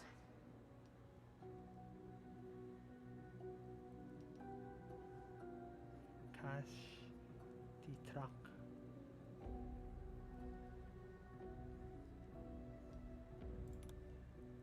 Come on, you're just guessing. Kashtra- It's Kashi Trakash. Krashis Trakash. listen to your friend. It's Kasi Trach Ash. Krashis Trakash. Pay attention to the trach part. Yeah, back of the throat.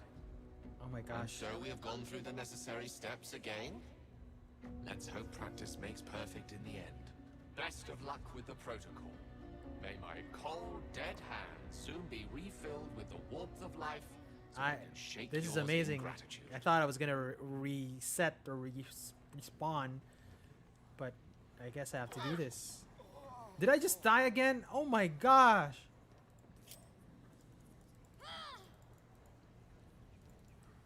No. Now I'm dead. Now I really have to.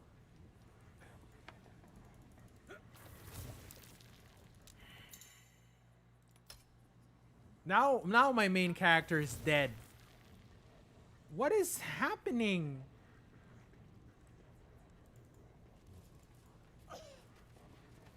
This necrotic aura is just killing off my characters. I really have to restart. So I'm gonna restart, then I guess we'll end the stream once I finish the encounter, the battle, which was the hardest battle so far. Woo! I really would have wanted to not restart, but my main character died, my shadow heart died, so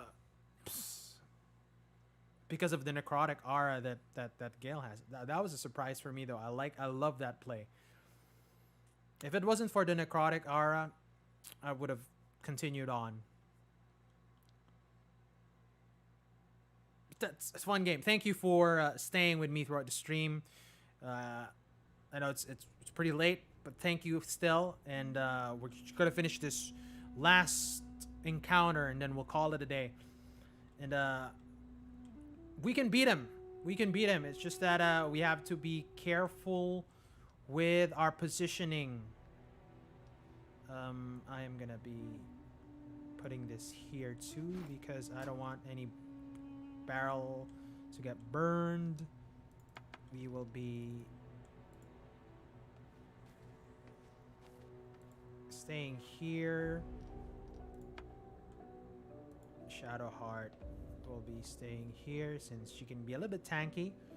My two main casters should be away as far as possible. And since we'll hit off with the firebolt here. Surprise, boom. Oh! I just hit my friend Githyanki. Oh, but there's only two of them left.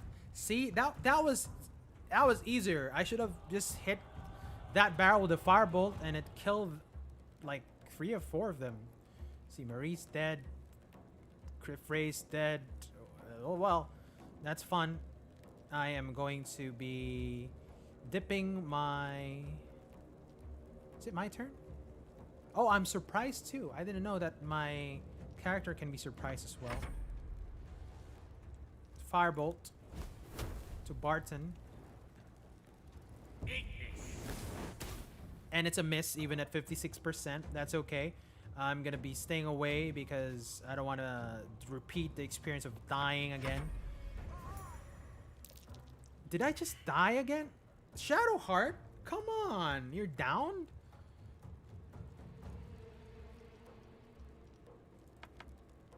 Okay. I will jump and I will help. That's what I'll do. I will jump here because I don't wanna do anything with this. I'm gonna help Shadowheart. It's my action to bring her back so that we don't have any death saving throw mishaps again. And action surge. Okay, what Fighters has is action surge. You can only use this once per short rest, but basically you gain 1 additional action. So if you attack once, you can attack again. But again, this is rest dependent. End turn. Oh my gosh. Now it's Shadowheart. No, now that's the Githyanki who's... They're just gonna keep reviving each other while my spellcasters do the trick. Help! See, this is what we call action economy. Once you have the upper hand, once you have more players than NPCs or evil enemies or whatever, it gets easier. The thing to do with D&D is to put the action economy in your favor. eliminating fast, as much as you can, as fast as possible, one person at a time. That's what you do in D&D. Action economy, baby. Action economy. We can push. Oh, it's too far off. Okay, so we'll just stay there then. Cause I'm gonna Eldritch Blast the shoes out of what? There we go. Eldritch Blast. Ba-boom! 7 plus 3, that's a total of 10 damage. 3 remaining until this Emmer Fire bites the dust. Come on. 60%. I'm gonna action surge if I miss this. Let's see. Second wind. Bonus action. Draw your stamina to protect yourself once per day. You can regain. No. Action surge. Then I can hit again. 60%. Again! 60, 60, and a miss. I just wasted my action surge. That's, again, the beauty of D&D is you're so confident. You're gonna roll high. You have all the modifiers. You get 2 chances, and yet you still fail. So this is a game that encourages you to fail and not feel bad about it. It's good for personal living too. It's good to apply in your personal life as well. Firebolt the shit out of this guy. It's a miss. Come on. Again. Oh, the burning just got him. All right. So let's see. I guess 10 minutes. We can explore one more room before we end the stream. But again, thank you all for joining. Thank you for staying with me. Those who just visited a while ago, I appreciate you spending your evenings with me and playing this first look on Baldur's Gate Early Access Edition. Even at an early access, this is an amazing game. As you can see, I'm having fun. I hope you are having fun too. Next session, Friday. I am going to encourage people to start joining Twitch so that the integration can come in. You can choose for me. You can vote what to choose. And that only happens on Twitch, unfortunately. I know I'm streaming on Facebook or YouTube. If you still want to watch on Facebook and YouTube, that's perfectly fine. But if you want an element of choice, if you want to influence the game that I'm playing, if you want to influence the first act of Baldur's Gate 3, at least from a choice perspective, I would encourage you to join Twitch so that we can get that rolling. My friend who was also a Twitch streamer, Ironic Gamer 86, Ironic _ Gaming 86, he's a good friend of mine. He told me that the Twitch wasn't working a while ago from my end, so I have to fix some technical stuff on that end. You're also free to catch him. He streams Masquerade, Vampire the Masquerade. He also streams, I think, Star Wars recently. So make sure to catch him if you're into those games. But I am going to fix my Twitch channel to make sure that next session, to those who are joining me on Twitch, you will get to choose for me. So there were a lot of choices that I didn't know what to choose, that I would have wanted you as a viewer to choose and interacted. It's more fun this way, and we'll continue this as we do along. That doesn't mean that I'm done with Act 1 of Baldur's Gate. That I'm done with Baldur's Gate. The good thing about Baldur's Gate and D&D itself is it's replayable. It is replayable. So we'll journey with this together as the game improves over time, and hopefully when the game finally comes out, maybe in a year's time or so, then we'll get to play again in full fashion. We'll see what happens. Thank you for being with me. So let's save for a bit and let's see what's just in this next room.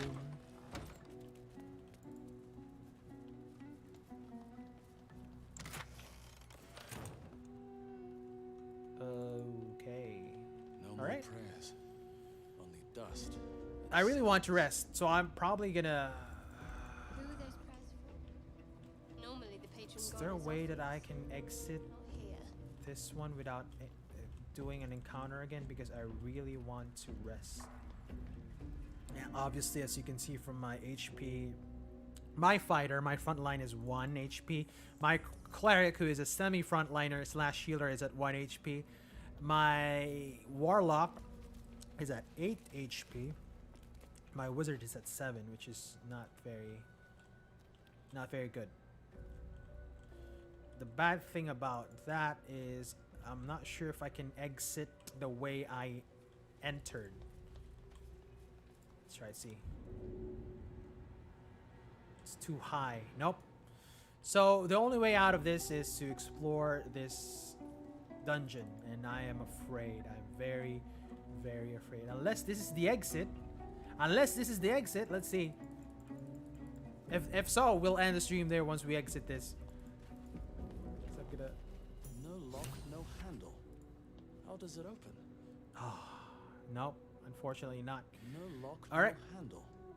That's How it. does it open? I'll figure out a way. We'll figure out a way how to get out of this dungeon next session. That was good. That was amazing. I like how the game is turning out to be.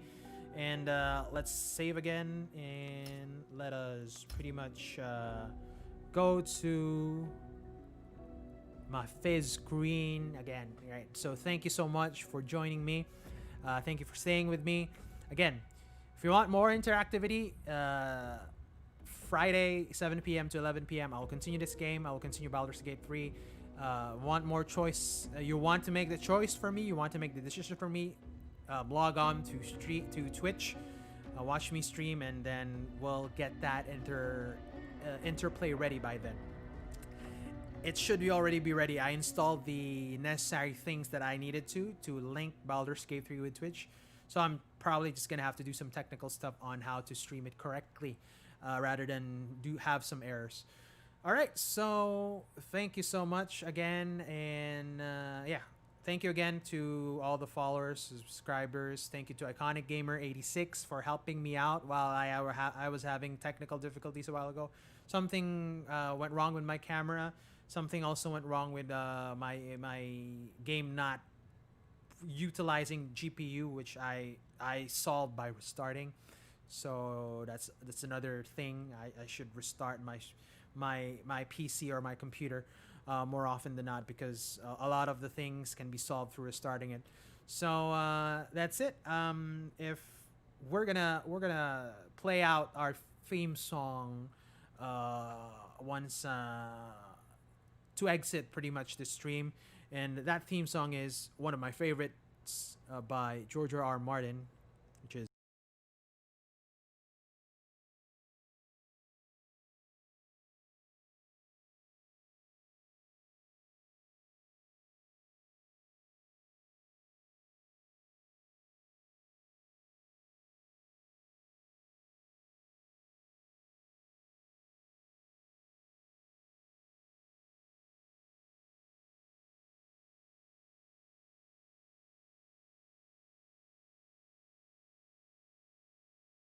There we go. So that is our Wiener song signing off. Skylancer here.